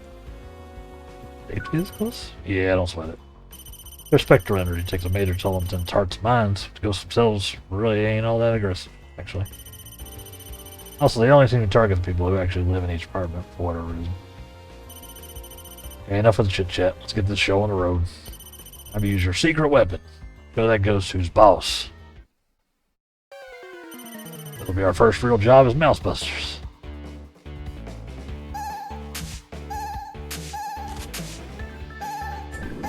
Oh shit, we have gameplay.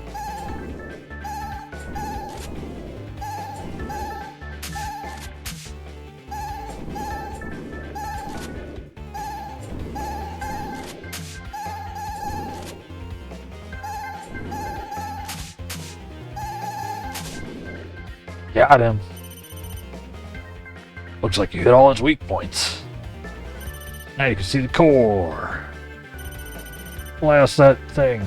Deliver the coup de grace. Got him. Ghost. Busted. Out of way, pal. Looks like you zapped that ghost for good. You know what that means? Yep, we just pulled on our very first mission as Mouse Busters. Honestly, that was a heck of a lot easier than I was expecting. Lieutenant shouldn't have nothing to worry about. Oh, ghost is gone.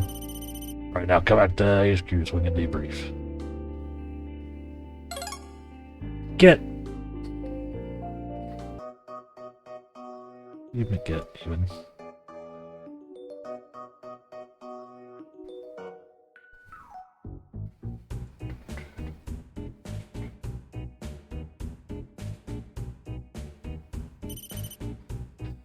Nice work out there, pal. Yeah, you did great. Especially for your very first day of work. See, I knew I chose the right guy for the job. Let's try to keep it up, yeah? Now you should probably rest up. Got a busy day ahead of us tomorrow. Chief.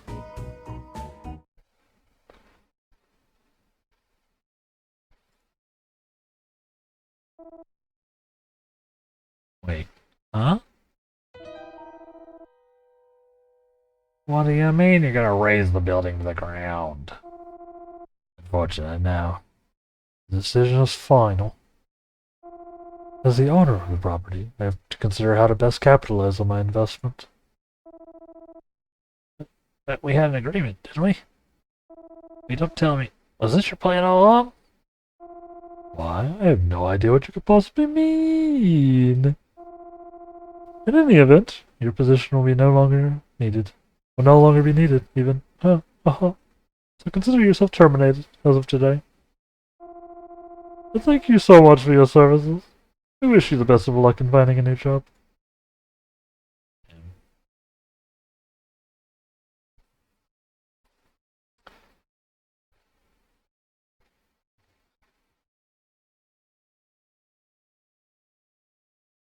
Chief, what's up? What you doing, man?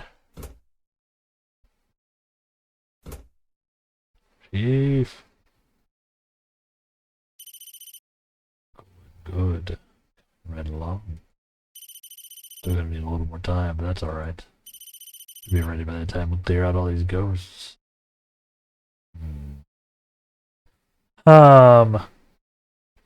This is where the demo ends. We hope you'll look forward to playing the full game.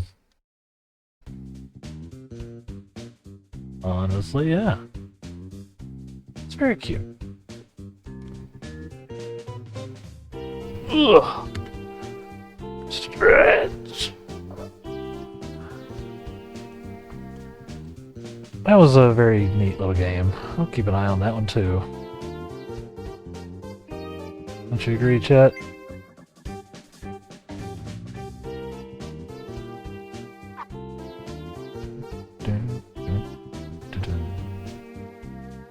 Very cute. That was Mouse Busters, of course.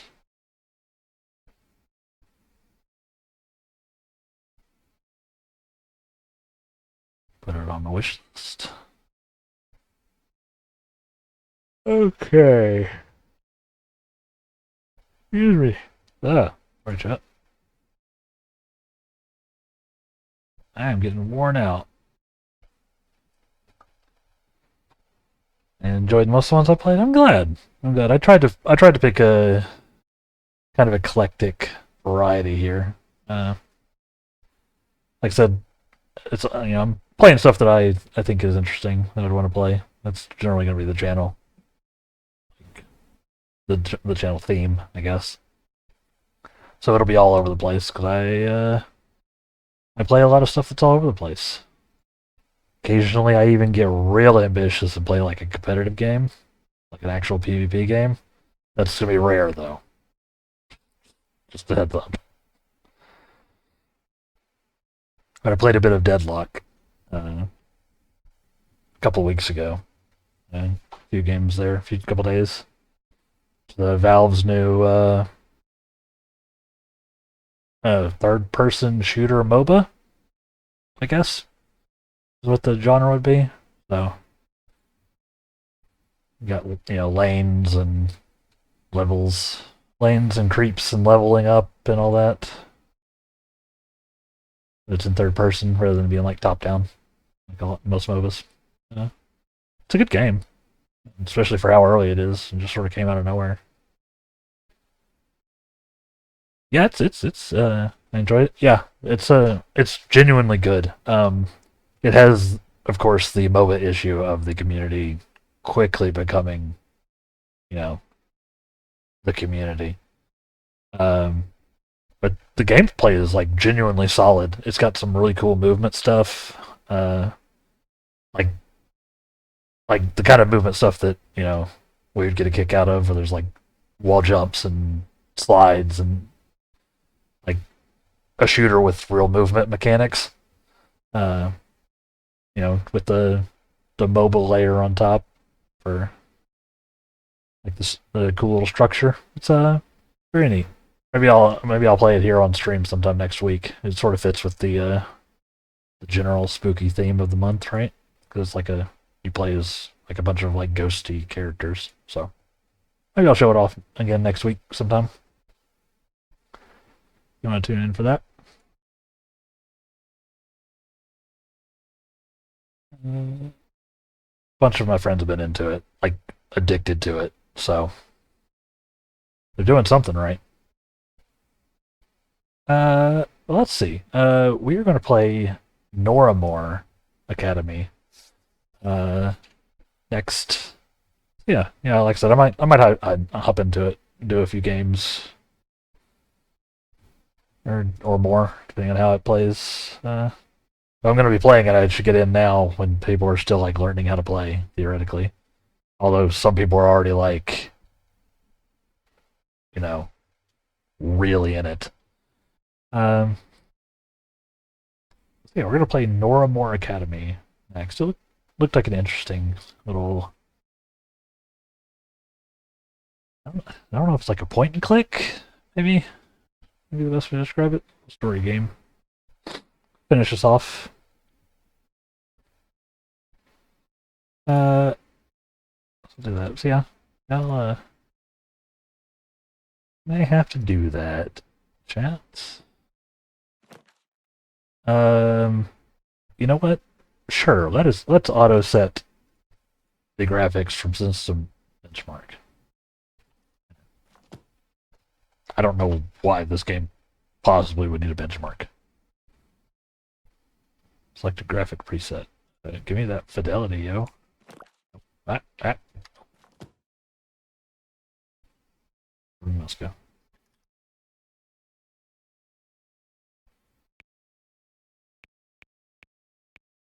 Yeah, I mean, look how much better that looks. Obviously.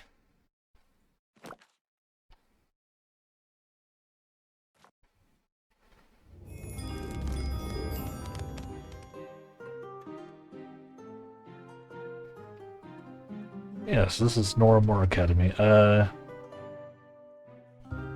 Let's do this. Have I played Midnight Ghost Hunt? I have not. Well, give me my mouse back, game. Thank you.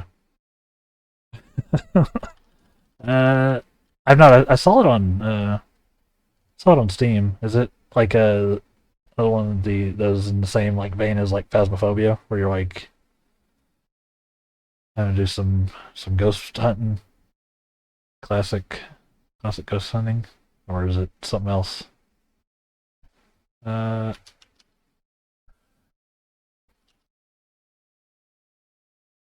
oh, it's like Prop Hunter.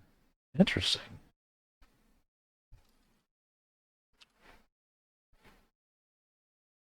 Like there's people playing, I assume, ghost hunters, and then the props are ghosts, or the ghosts are props. Ghosts.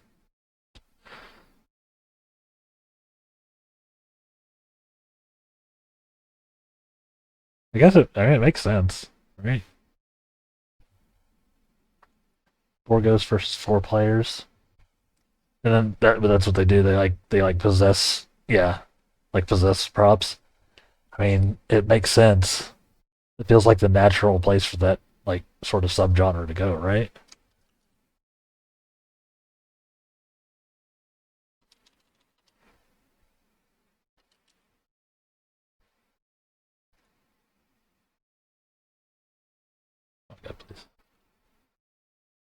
because you're already like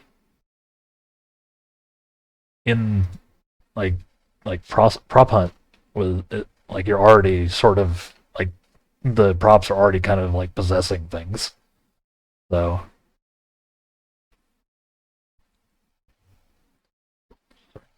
category updated. Both are right. Yeah, I may have to carve out some time for those. Do a special stream sometime. Get a bunch of people together. Could be fun. So yeah, let's try this.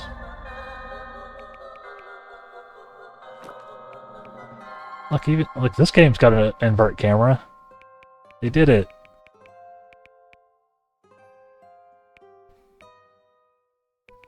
Camera lag. There's 2D.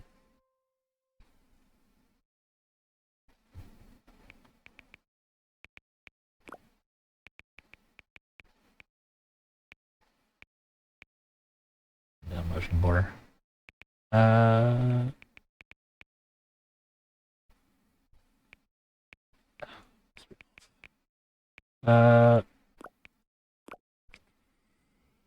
Easily get 5 or 6 play.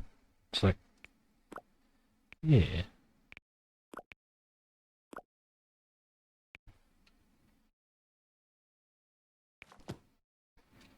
Nice. It'd be a little weird with my mouse focus. We'll do it. We'll do it. Yeah, we have to, like I said, we have to set it up sometime. If I know everybody's usually busy during the day, so it'd be like probably a special stream we do at some point. Noramor Academy, one we'll of see. Drakkenspyre's most prestigious schools with over 500 years of storied history. The current headmaster, Julius Claiborne, is a former general who runs our school with military precision and discipline. Our wonderful planet of Nuives is home to a great many talents in resonetic abilities, and Noramor's teachers are uniquely qualified in instructing such essential subjects. But while we specialize in resonetic talents, our other subjects are not taught any less thoroughly, and every student is encouraged to explore their unique talents in our extracurricular programs. Noramor Academy guides our students to commit to their studies, keep sound minds, maintain their manners, and most importantly, behave in a manner befitting the reputation of our beloved institution. Extortion, Miss Hovern. Is that really what you're up to now? I wouldn't call it extortion, sir.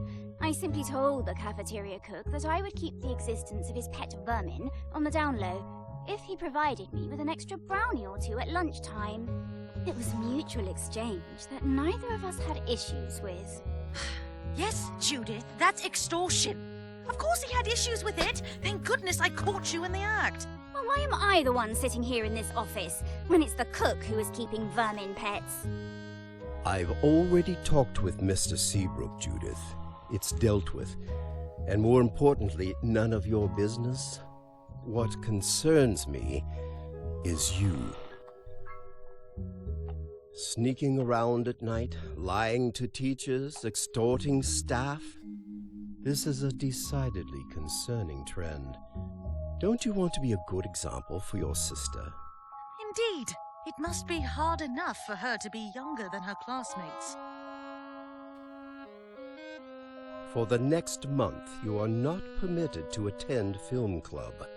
Do you understand, Miss Hovern?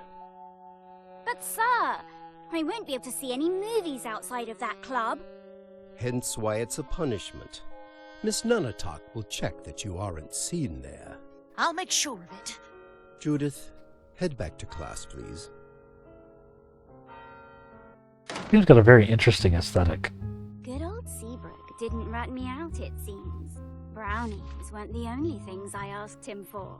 Apparently, one of his old classmates from back in the day was really into puzzles.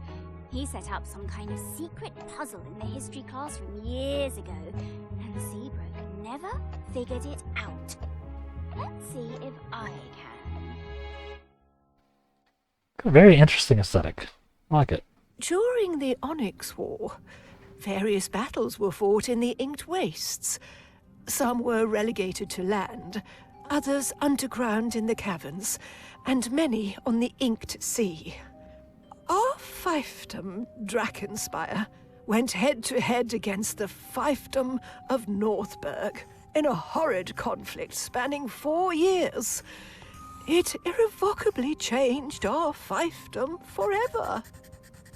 Miss Cabrera, no drawing in class. Can anyone here tell me why the Onyx War was instigated? Miss Landerhoof? Yes, ma'am. The Onyx War was started due to Northberg spies sabotaging our resonatic ring production process. Northberg took advantage of this to sell their own rings in order to gain the kingdom's favor. A good summation, Miss Landerhoof. Can anyone else tell me why it was the Inked Wastes that were chosen as the fateful battleground? The Inked Wastes is between the two fiefdoms. Plus, it was where we mined our ore for the rings. Excellent, Mr. Strumps. Now, what is it about the Inked Wastes that make it a particularly terrible place to fight a war? Miss Acre? Oh, yes, Miss Grimsby.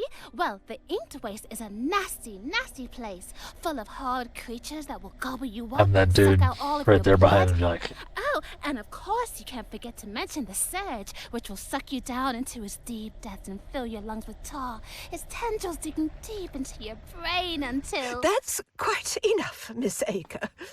Oh, quite enough. Our unit this semester will be all about the Onyx War.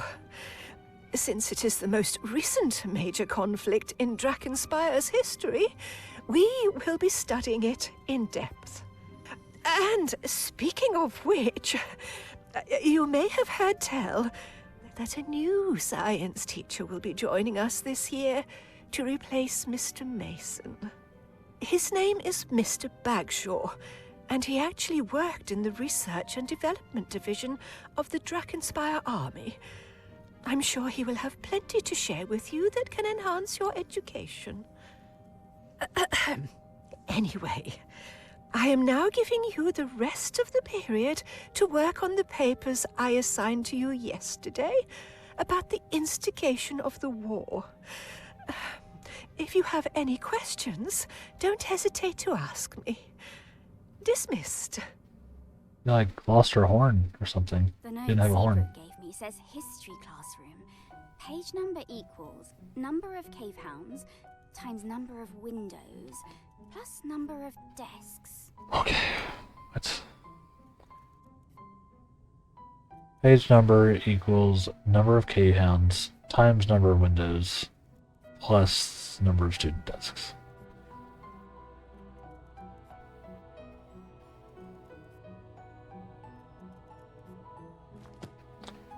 Page number of what book? Assuming a textbook. There are a lot of textbook types in here. Guess I'll give the textbook shelf a look. Welcome to Norrimore Academy. Use WASD to walk, mouse to move your camera, left click to interact, right click to think about the people or objects you're looking at.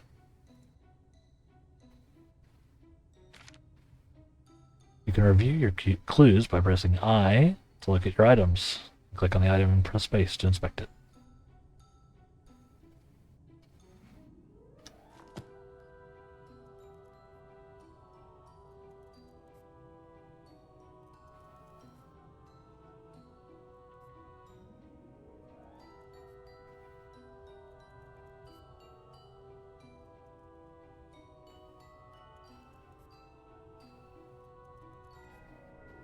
Did not invert my controls.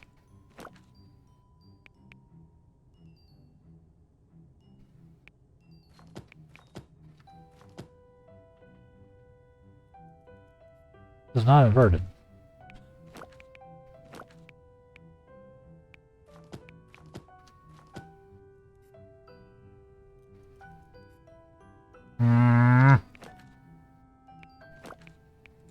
I have to like it work now.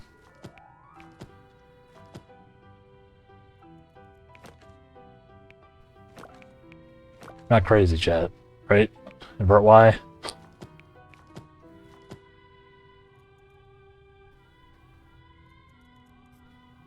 my god. Hold on.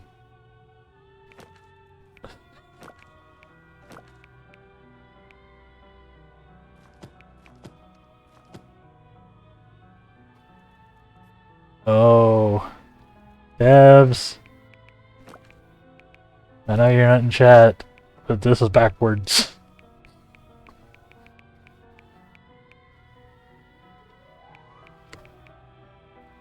Invert camera X and then invert camera Y are not correct. Those are backwards. That was weird. Okay, we're good. That's Deacon Vespsha. He's good friends with Lydia, Gina, and I. His dad is a pastor in town, which means he's a bit too much of a moralist for my taste, but he's got a sharp tongue at times. He fixed up the old treehouse we use as a clubhouse. Hi? Gina Wendigan, resident drama kid. She was cast as a fluffbat in an upcoming school play, and has been method acting for a month now. Her obsession got even worse when she read through the Warrior Bats books. She thinks they're actually accurate to fluffbat behavior, and now she's declared I'm part of her bat clan.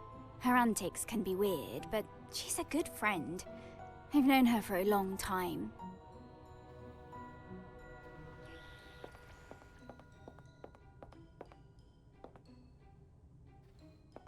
Yeah, let's look at a little more. Secrets can kill, kiddos. Keep your trap shut about sensitive topics over the waves. Bats could always be listening. Waves can really pack a wallop. Careful where you aim your sights. You'll shoot someone's favorite eye out.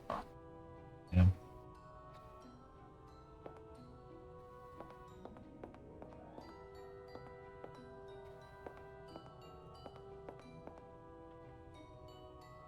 A Corvinstone crystal tree. They say that every king or queen is buried under one once they croak. I wonder if a royal is buried under this tree. The king of class clowns, perhaps.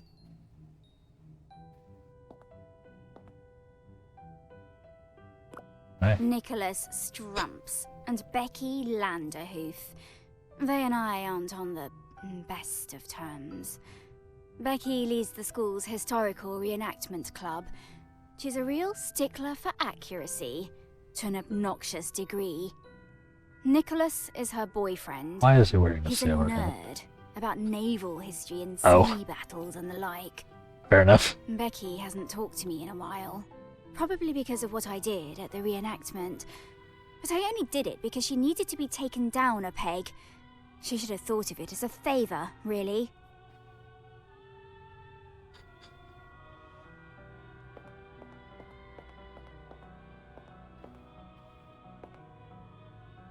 Not gonna let me inspect the berries. Baron Nayrath. He was the Weasley bastard who caused the Onyx War in the first place.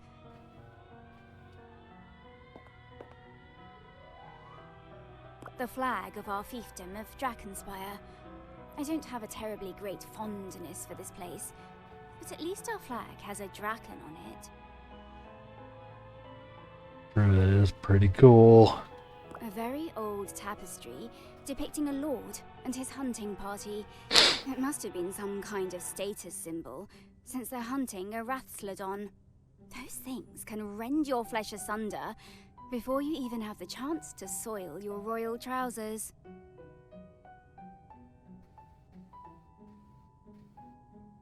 World building. Textbook reading.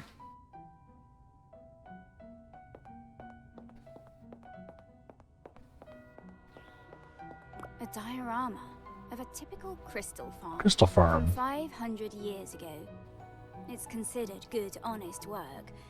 But if being honest means no money and a lack of indoor plumbing, I think I'll keep my tongue white with at least a few lies. Hunting arrows. Before more modern killing innovations, Most people use their powers to shoot these things through the air.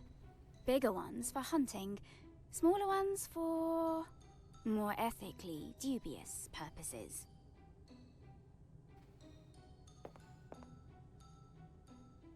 What? A sword, used by one of Corveth's knights. I don't know why it isn't behind glass. Grimsby has more faith in her students than I do, I guess. It feels like something you shouldn't just have out. No? Fashion about 500 years out of date. Who thought those pants were a good idea?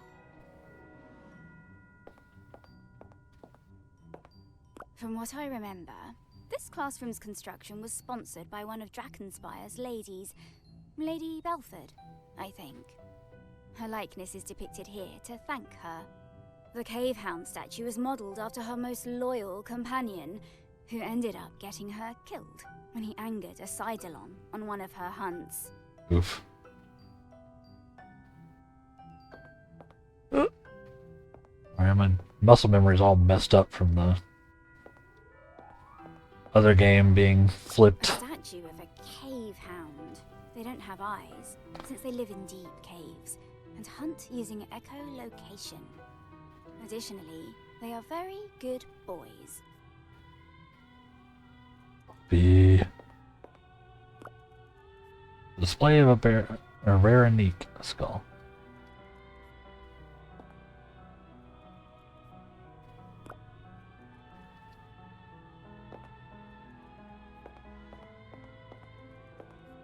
The crest of the Noirmore family. They died off with the passing of Headmaster Noirmore 20 years ago. They say she was going insane before her death, that she thought the Onyx War would be the end of the world. She was deposed as headmaster before her mysterious passing. Wonderfully spooky stuff. Northburg's crest. Some students' parents complained about this being hung in the classroom, saying it was disrespectful to the men who fought against Northburg. But Headmaster Claiborne, who was one of those very men, told them it was fine for educational purposes. He's an old stick in the mud, but at least he can stand up to the PTA parents. The crest of the royal family of Corveth, our current king, is the big boss of all Corveth's fiefdoms. Supposedly, he's an unbiased ruler, but after the war, he seems to be more favorable to Drakenspire. Good for us, I guess. Curious. We need statues. A knight's helm. Some helmets try to offer protection for the horn, but that ends up blocking waves needed for combat. Besides, most healthy horns have natural current barriers that work almost as well as armor anyway.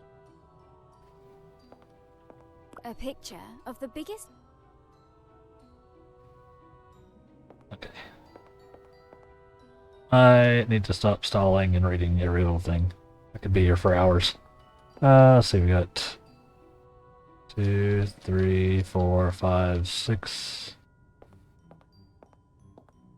2, 3, 4, 5. So we got 30 desks. And what was the other thing? 30 desks.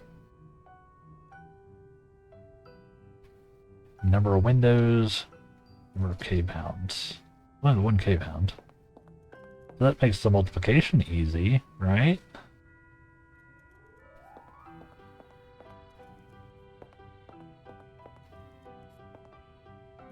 Number of windows, eh? Now 10 windows. 1, 2, 3, 4, 5, 6, 7, 8. Ooh. 9, 10, 11, 12, 13. 3, 5, 7, 8, 9, 10, 11, 12, 13. Okay. So 13 times 1, So 13 plus 30 is 43. That's right. I can do math. I know you're impressed, chat.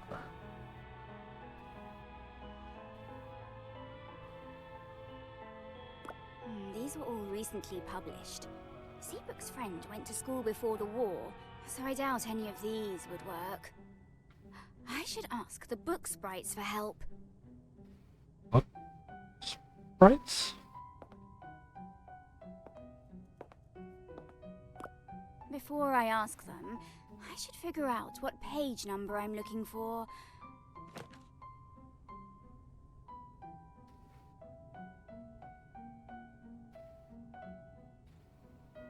Weird.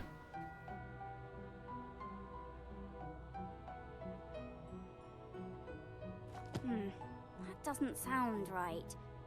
Pardon?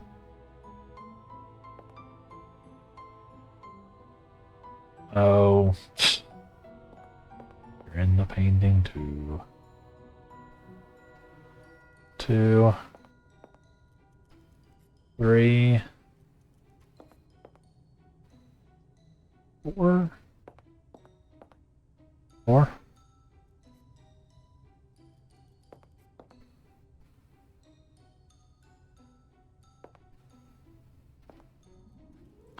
Four looks potentially correct.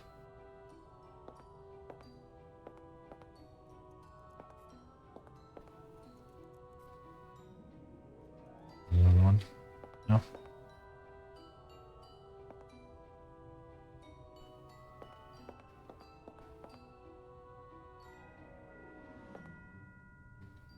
So 4. 4 times 13.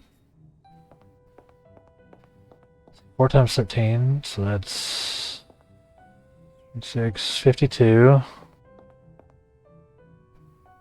plus 30. 82? Before I ask them, I should figure out what page number I'm looking for. Hopefully.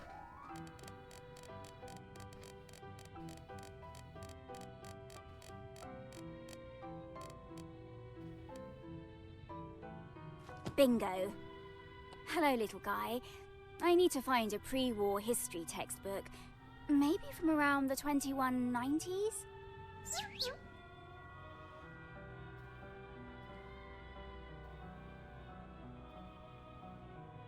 Thanks.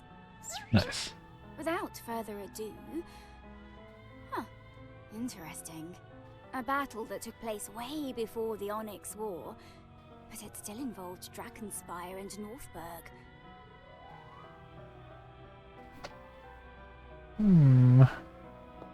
Find something to do with the old history book. Was it this battle? This has got to be related to the textbook, but this scene shows a different battle. Though looking closer at the paint, it seems like this table has been used for years and was painted over whenever a new scene was needed. Platoon... company? Ugh. I don't know how many soldiers those are. Maybe I'll have to ask someone for help. Talk with characters to get new information and items that can be used as clues.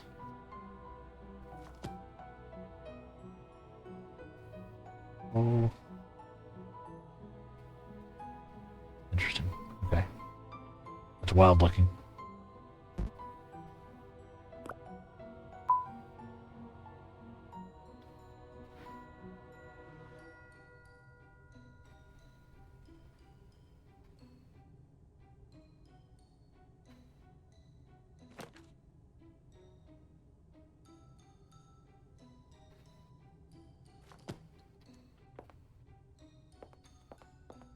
No.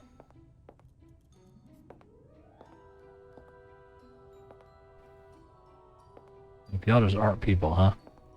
Okay. How about you? You seem like a giant nerd. Lady Judith! Greetings. Hello, Sol. Might I ask if the film club will have the honor of your presence today? We are watching Murder in the Depths, a delightful horror reel that combines Fomorian and Noivesian directing technique. Additionally, I heard tell that real skeletons were used to depict the bodies of the murder victims. Oh, please refrain from informing any school staff of this fact. I do not wish to get into detention again for my interests. I'm sorry, I just got into trouble with the headmaster. Can't join in film club for a while. Oh, really? I'm simply crestfallen to hear such a thing. I do hope you may join us soon. A new batch of my skull-shaped cookies will be awaiting your arrival. Deathly delicious, as you always say. Indeed, I do.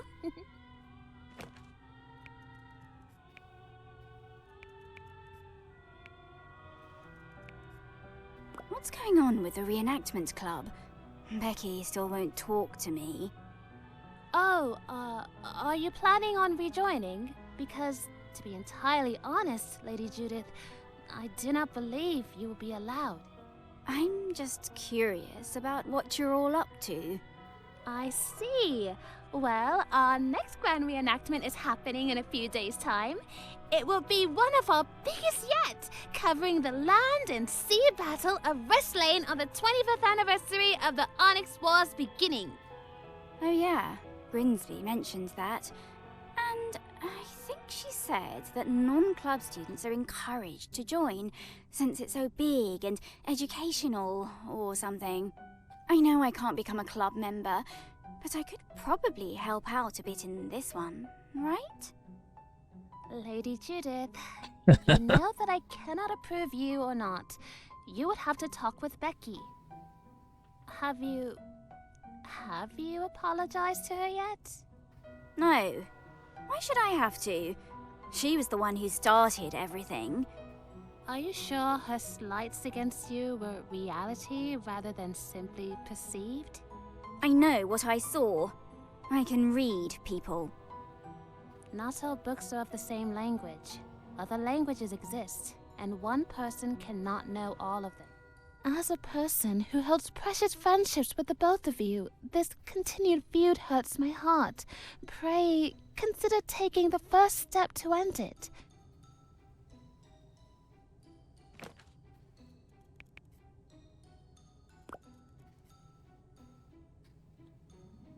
I'm hoping you could just tell me how many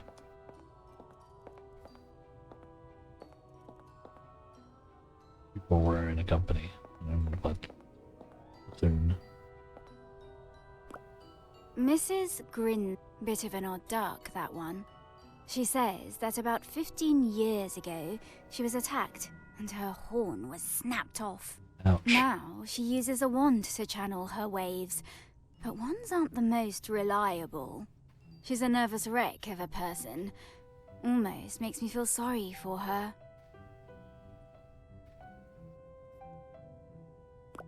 Oh, Miss Hoven, is your paper done? You're scampering about as if it were. Yes, miss. I put it on your desk yesterday. Oh, yes, of course. Carry on. Unless you have any questions about future assignments.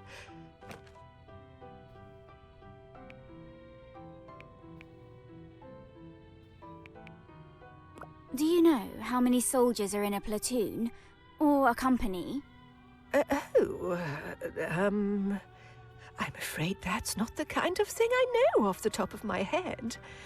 I can look that up tonight and tell you tomorrow. Nah, don't bother. All right then. Go back to work, please. Props to the teacher for being like, no, I don't know. I can look it up though. Saying I don't know seems to be a constant struggle. So, I guess we're in the Onyx War unit now, huh?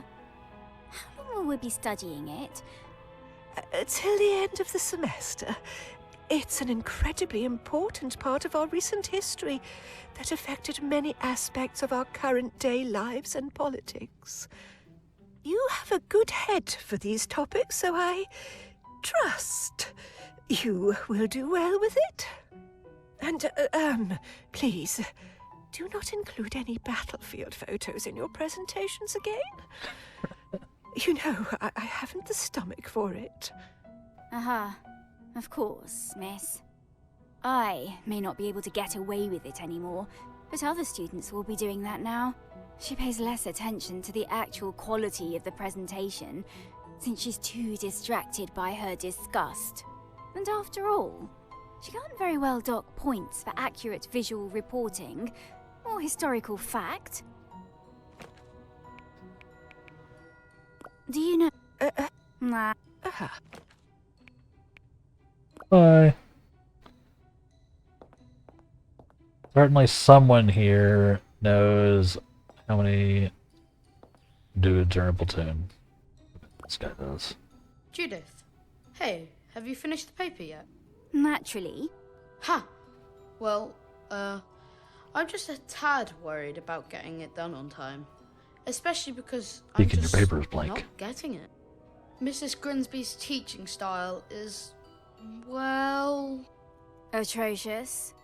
I was going to choose a kinder word, like peculiar? That's the meanest thing I've ever heard coming out of your mouth. Well, it's hard for her to teach about a war when she gets queasy over just mentioning death or blood. She's definitely skipping out on some important stuff. Can you summarise the cause of the war a bit more clearly for me? All right. Don't tell me I never did anything for you. The fiefdoms of Northburg and Drakkenspire have been at odds for hundreds of years, ever since they were first established by brothers with bad blood between them. Our fiefdom of Drakkenspire was known for the production of excellent resonetic augmentation rings. This was due to the high-quality ore mined from our territory in the Inked Wastes. These rings rose our standing with the king, drawing the jealousy of Northburg. 25 years ago, however, many rings were found to be dangerously faulty, to the point that some who used them lost their resonetic talents altogether. A misinformation campaign was launched that said it was due to Baron Leoric of Drakkenspire pursuing cheaper mining in areas with ore tainted by the Surge. Royal investigations were launched. In the meantime, Baron Neyrath of Northburg offered to sell his own rings and provide medical assistance to the affected fiefdoms. The king began to favour Neyrath and granted him the right to mine in the Inked Wastes. Soon, however, the king's spies revealed the truth. A double agent, supposedly working for Drakkenspire, had manipulated documents to direct miners to the tainted areas, making it look like Baron Leoric had ordered it. Once the truth was revealed, tensions between the fiefdoms skyrocketed. Leoric, furious, mobilized his troops and marched upon the Inked Wastes, intent on taking his mines back. Neyrath sent out troops in response, declaring that he still had legal rights to the land. A battle began. The initial conflict was very bloody, very quickly, since Drakkenspire's citizenry were incensed at Neyrath's actions. The fervor of combat led to some of the Northburg miners to be killed in the fray. Since they were civilians, Northburg's soldiers fought back with a similar anger. Meanwhile, the king was mad with Leoric for engaging Neyrath, since the investigation was not closed, and he'd bypassed royal authority by sending out troops. As such, the king did not take sides, leading the fiefdoms to engage in combat exclusively with the other, as other fiefdoms were not permitted to become involved. The war lasted for 4 years and was fought almost entirely in the Inked Wastes. The area was already known for its strange, twisted evils, horrid beasts and the infection of the Surge on the land. Brutal bloodshed and new types of resonetic weaponry only twisted the place further. One can only be glad we were born after it was all over, eh? Huh. I think I'm getting it a bit more now. Thanks, Judith. No problem. You mentioned resonatic weapons affecting the land. Did those help or hurt the Surge? Oh, and what happened to Lord Neirath after the war? This whole unit is going to be about the war. You'll learn that stuff soon enough. And if you don't get it, I'll drill it into your skull, knucklehead. Ha ha. Thanks.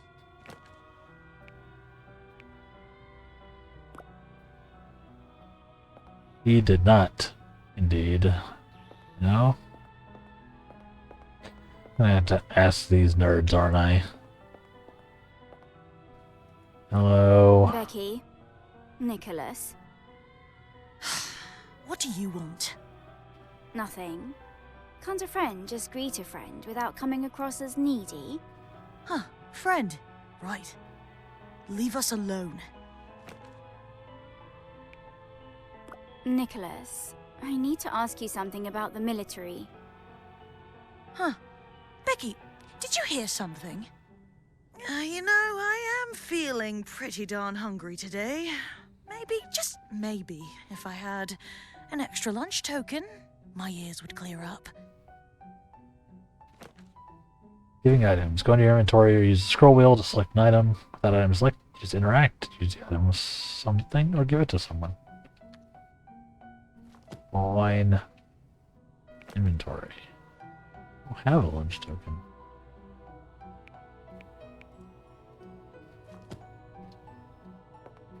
I'm gonna get a lunch token. It's a very neat game. I know we're not getting very far. Fun. Nightclaw Judith, I need your help. With what? Well, my wings are that of a warrior. They are strong and my claws are sharp. All good traits of a warrior bat. However, well, sometimes I can wield them a little clumsily.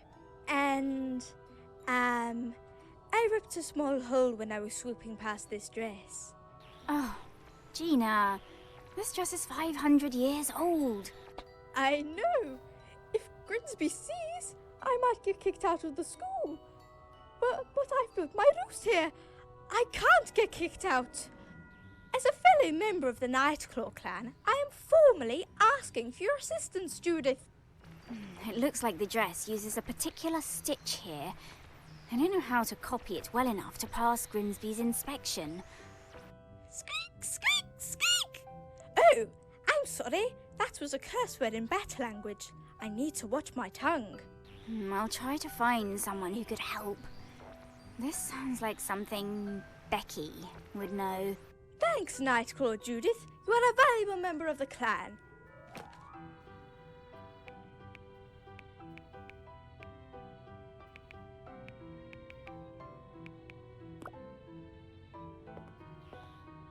And a lunch coin.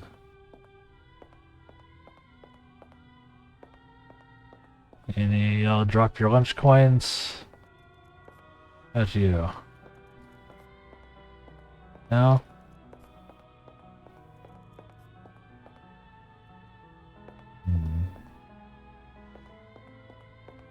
What's in here?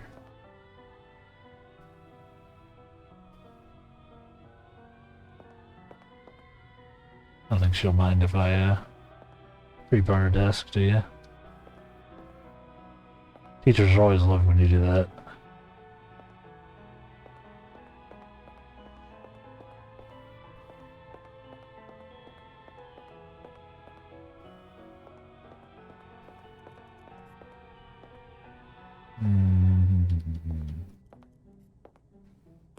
That's Marisol Aker. Souls never.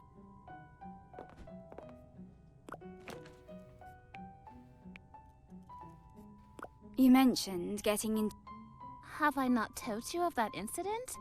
Ah, yes, this was from before we knew one another, I believe.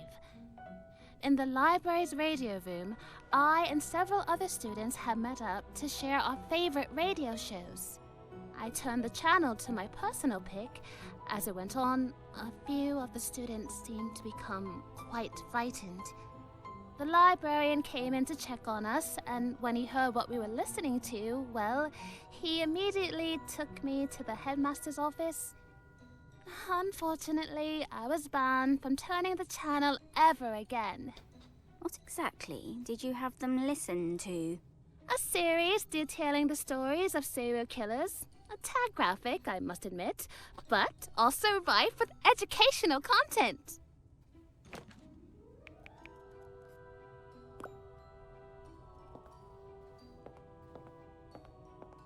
Very again, Marisol. What are we gonna do with you?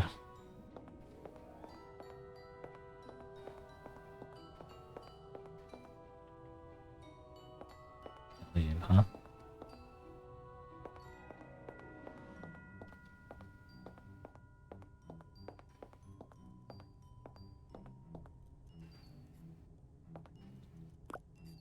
Lydia, she mostly likes paint, but I've seen her make art pieces out of anything she can get her hands on. Both she and I don't get along with the teachers too well, but she has the advantage of being an artist. After all, it's hard to stay too mad at the girl who will draw the school holiday card designs for free. I've known her since last year.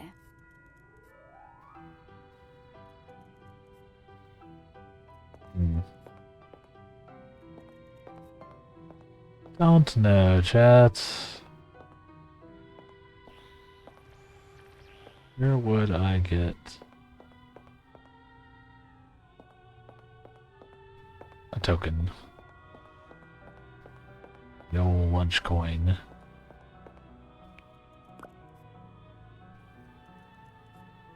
Whoops.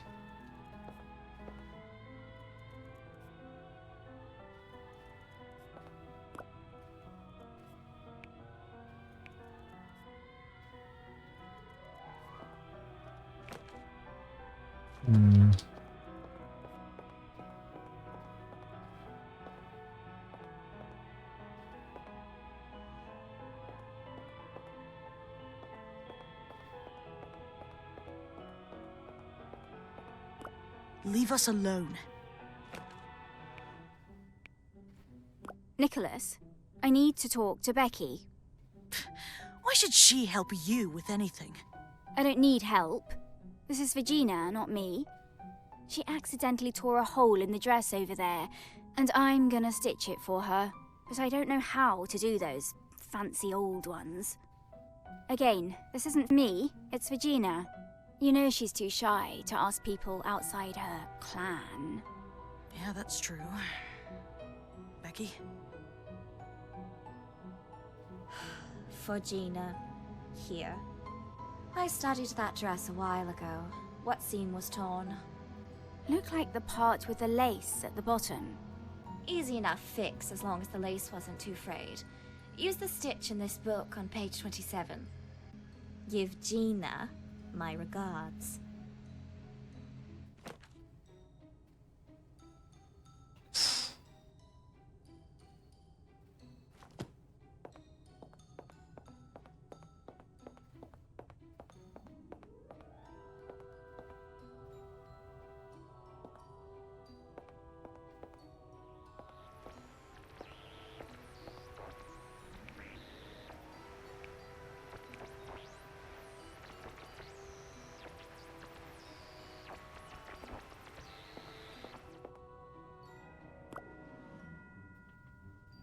Gina, look what I've got. Nightclaw Judith, what is it? I've got a guide on how to make that stitch to repair the dress, and a needle and thread. By the great bat's wings! Thank you. Can you help me repair it? I'm afraid my claws would only tear it more. Sure. Watch this. What? You gonna make me actually sew? Use your mouse to mark your then make your needle follow the sewing pattern steps. Look to make a stitch. Okay.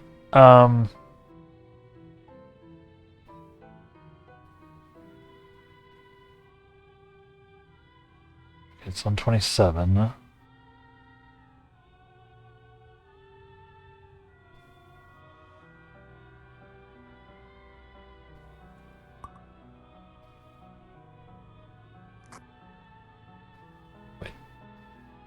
I see. No.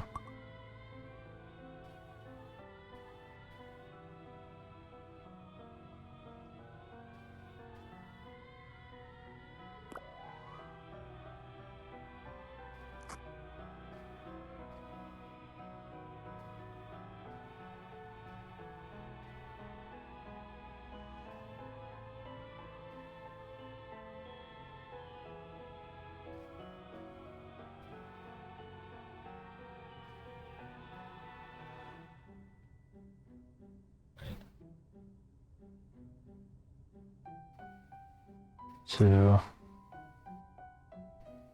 three,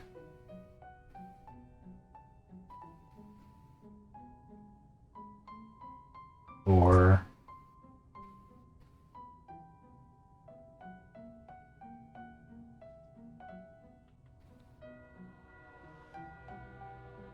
five,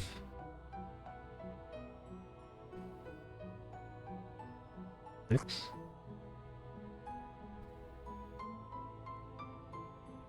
one, two, three, four, five, six. Okay.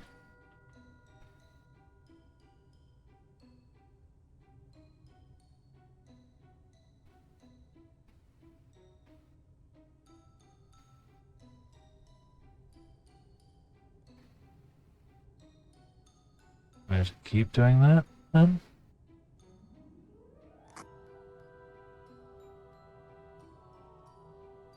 Two, three, four, five, six. I see. Okay. It's very sensitive here. One, two, three, four, five, six. One, two.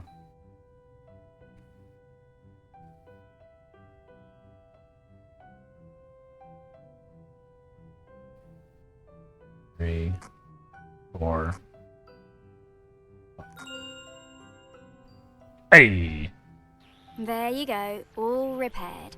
Grimsby shouldn't know the difference. Thank you once again for your help, Knight Claude Judith. May the great Bat, leader of our clan, bless you this day. And may your catch of earnings always be juicy. Here, take a lunch coin. Thanks, Gina. Hey!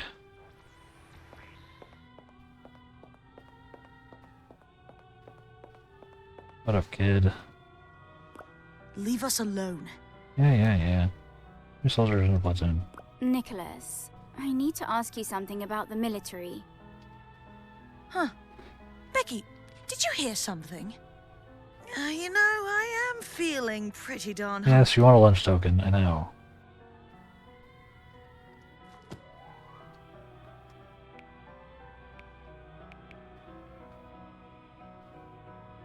Here's a lunch token. Now spill your guts, war geek. Bribing me, I see. Fine. What's your question?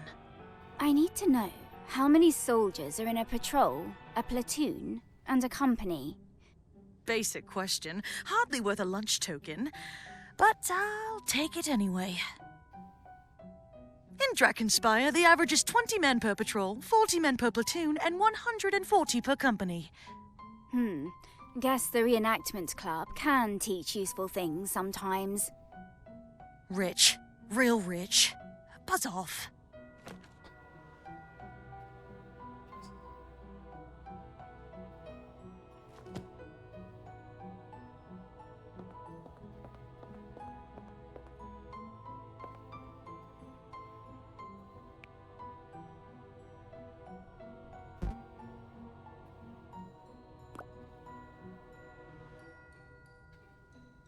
Two Northbergian patrols to the far west, and one patrol to the east of the northern canyon.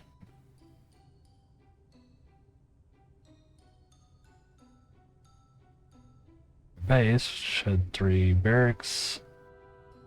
Was on the River Peninsula. Company resided there. One platoon guarded the beach just to the northeast. As for Drakenspire, there was a company in the far northeast, but not in the river. Additionally, there was a platoon and a base on top of the mountain, and 3 platoons at the western base of the mountain.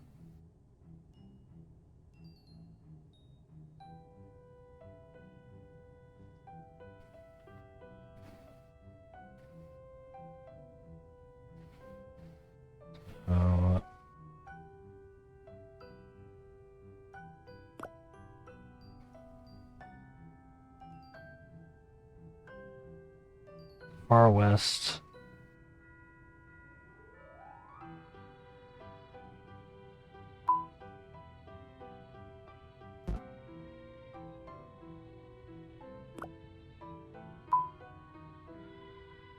One east.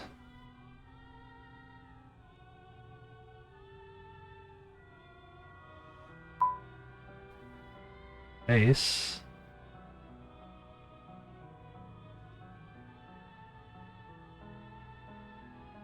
On the river peninsula.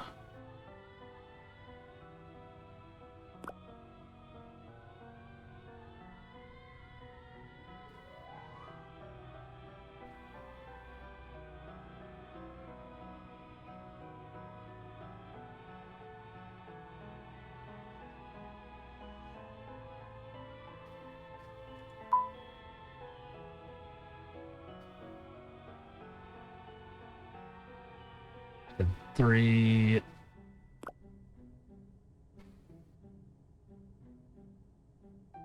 bases.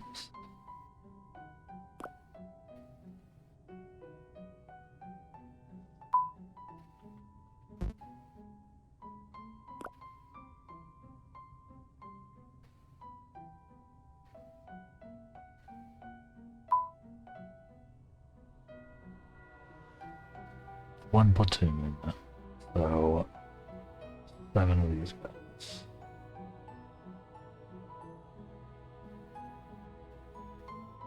Just to the northeast.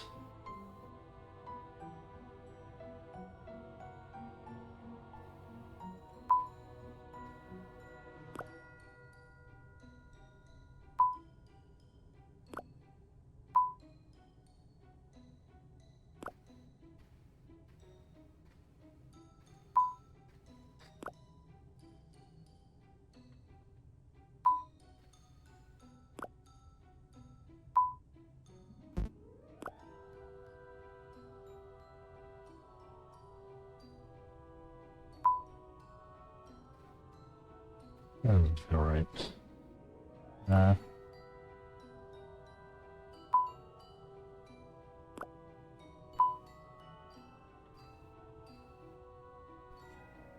One, 2, 3, 4, 5, 6, 7, 8.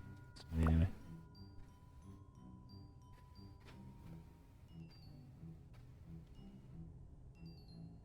One, 2, 3, 4, 5, 6, 7. Sorry.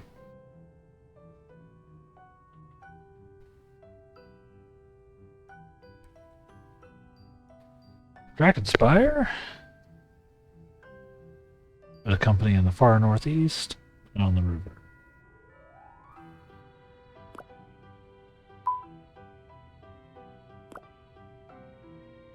Two, 3.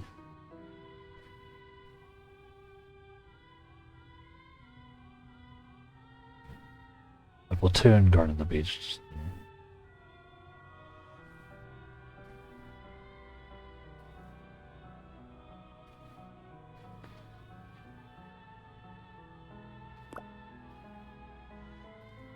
Or 5, 6, 7.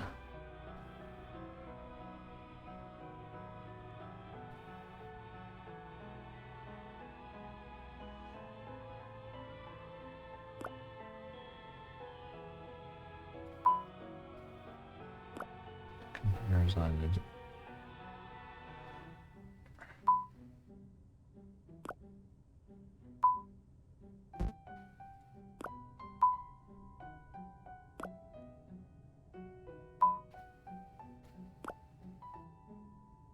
5,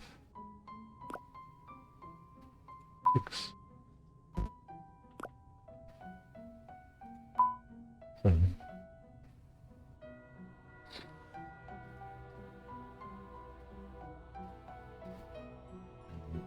Let's go. At the beach.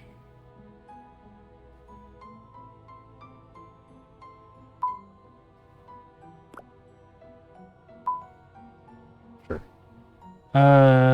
Additionally, there's a platoon and a base on top of a mountain. Base. It's all about that base.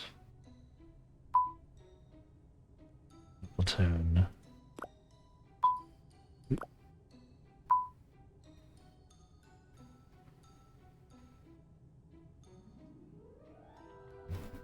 Three platoons. Western base of the mountain.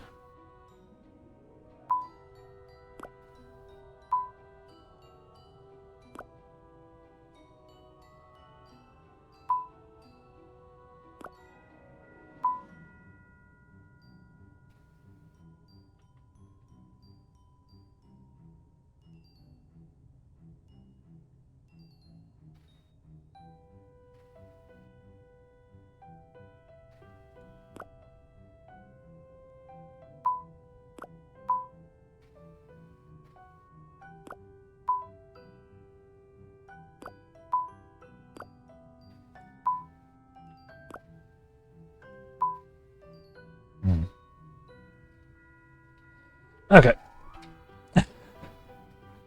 I don't know exactly what I'm doing wrong on this one.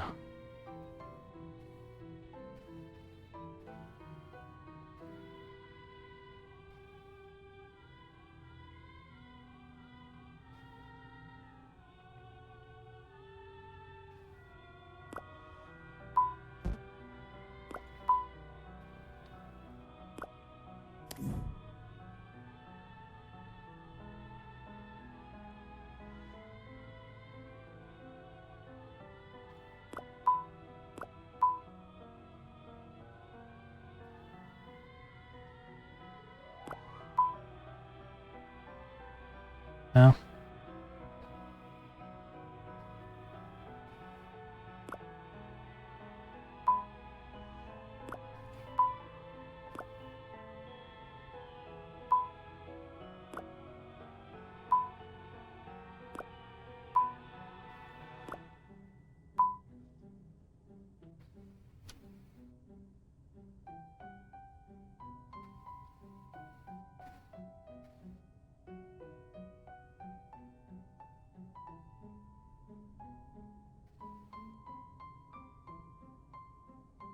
Okay, so this should be fine, right?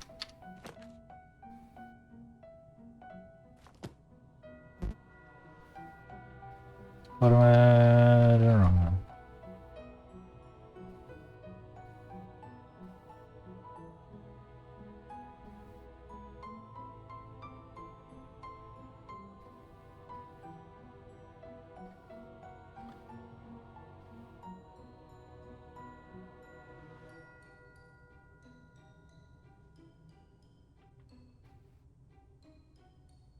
This has to be over here.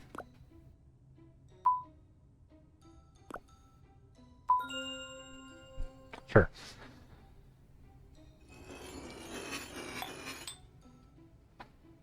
There we go. Gimme. What do we have here? Jewels. The creation of Noramor Academy started as a twinkle in Catherine Noramor's eye.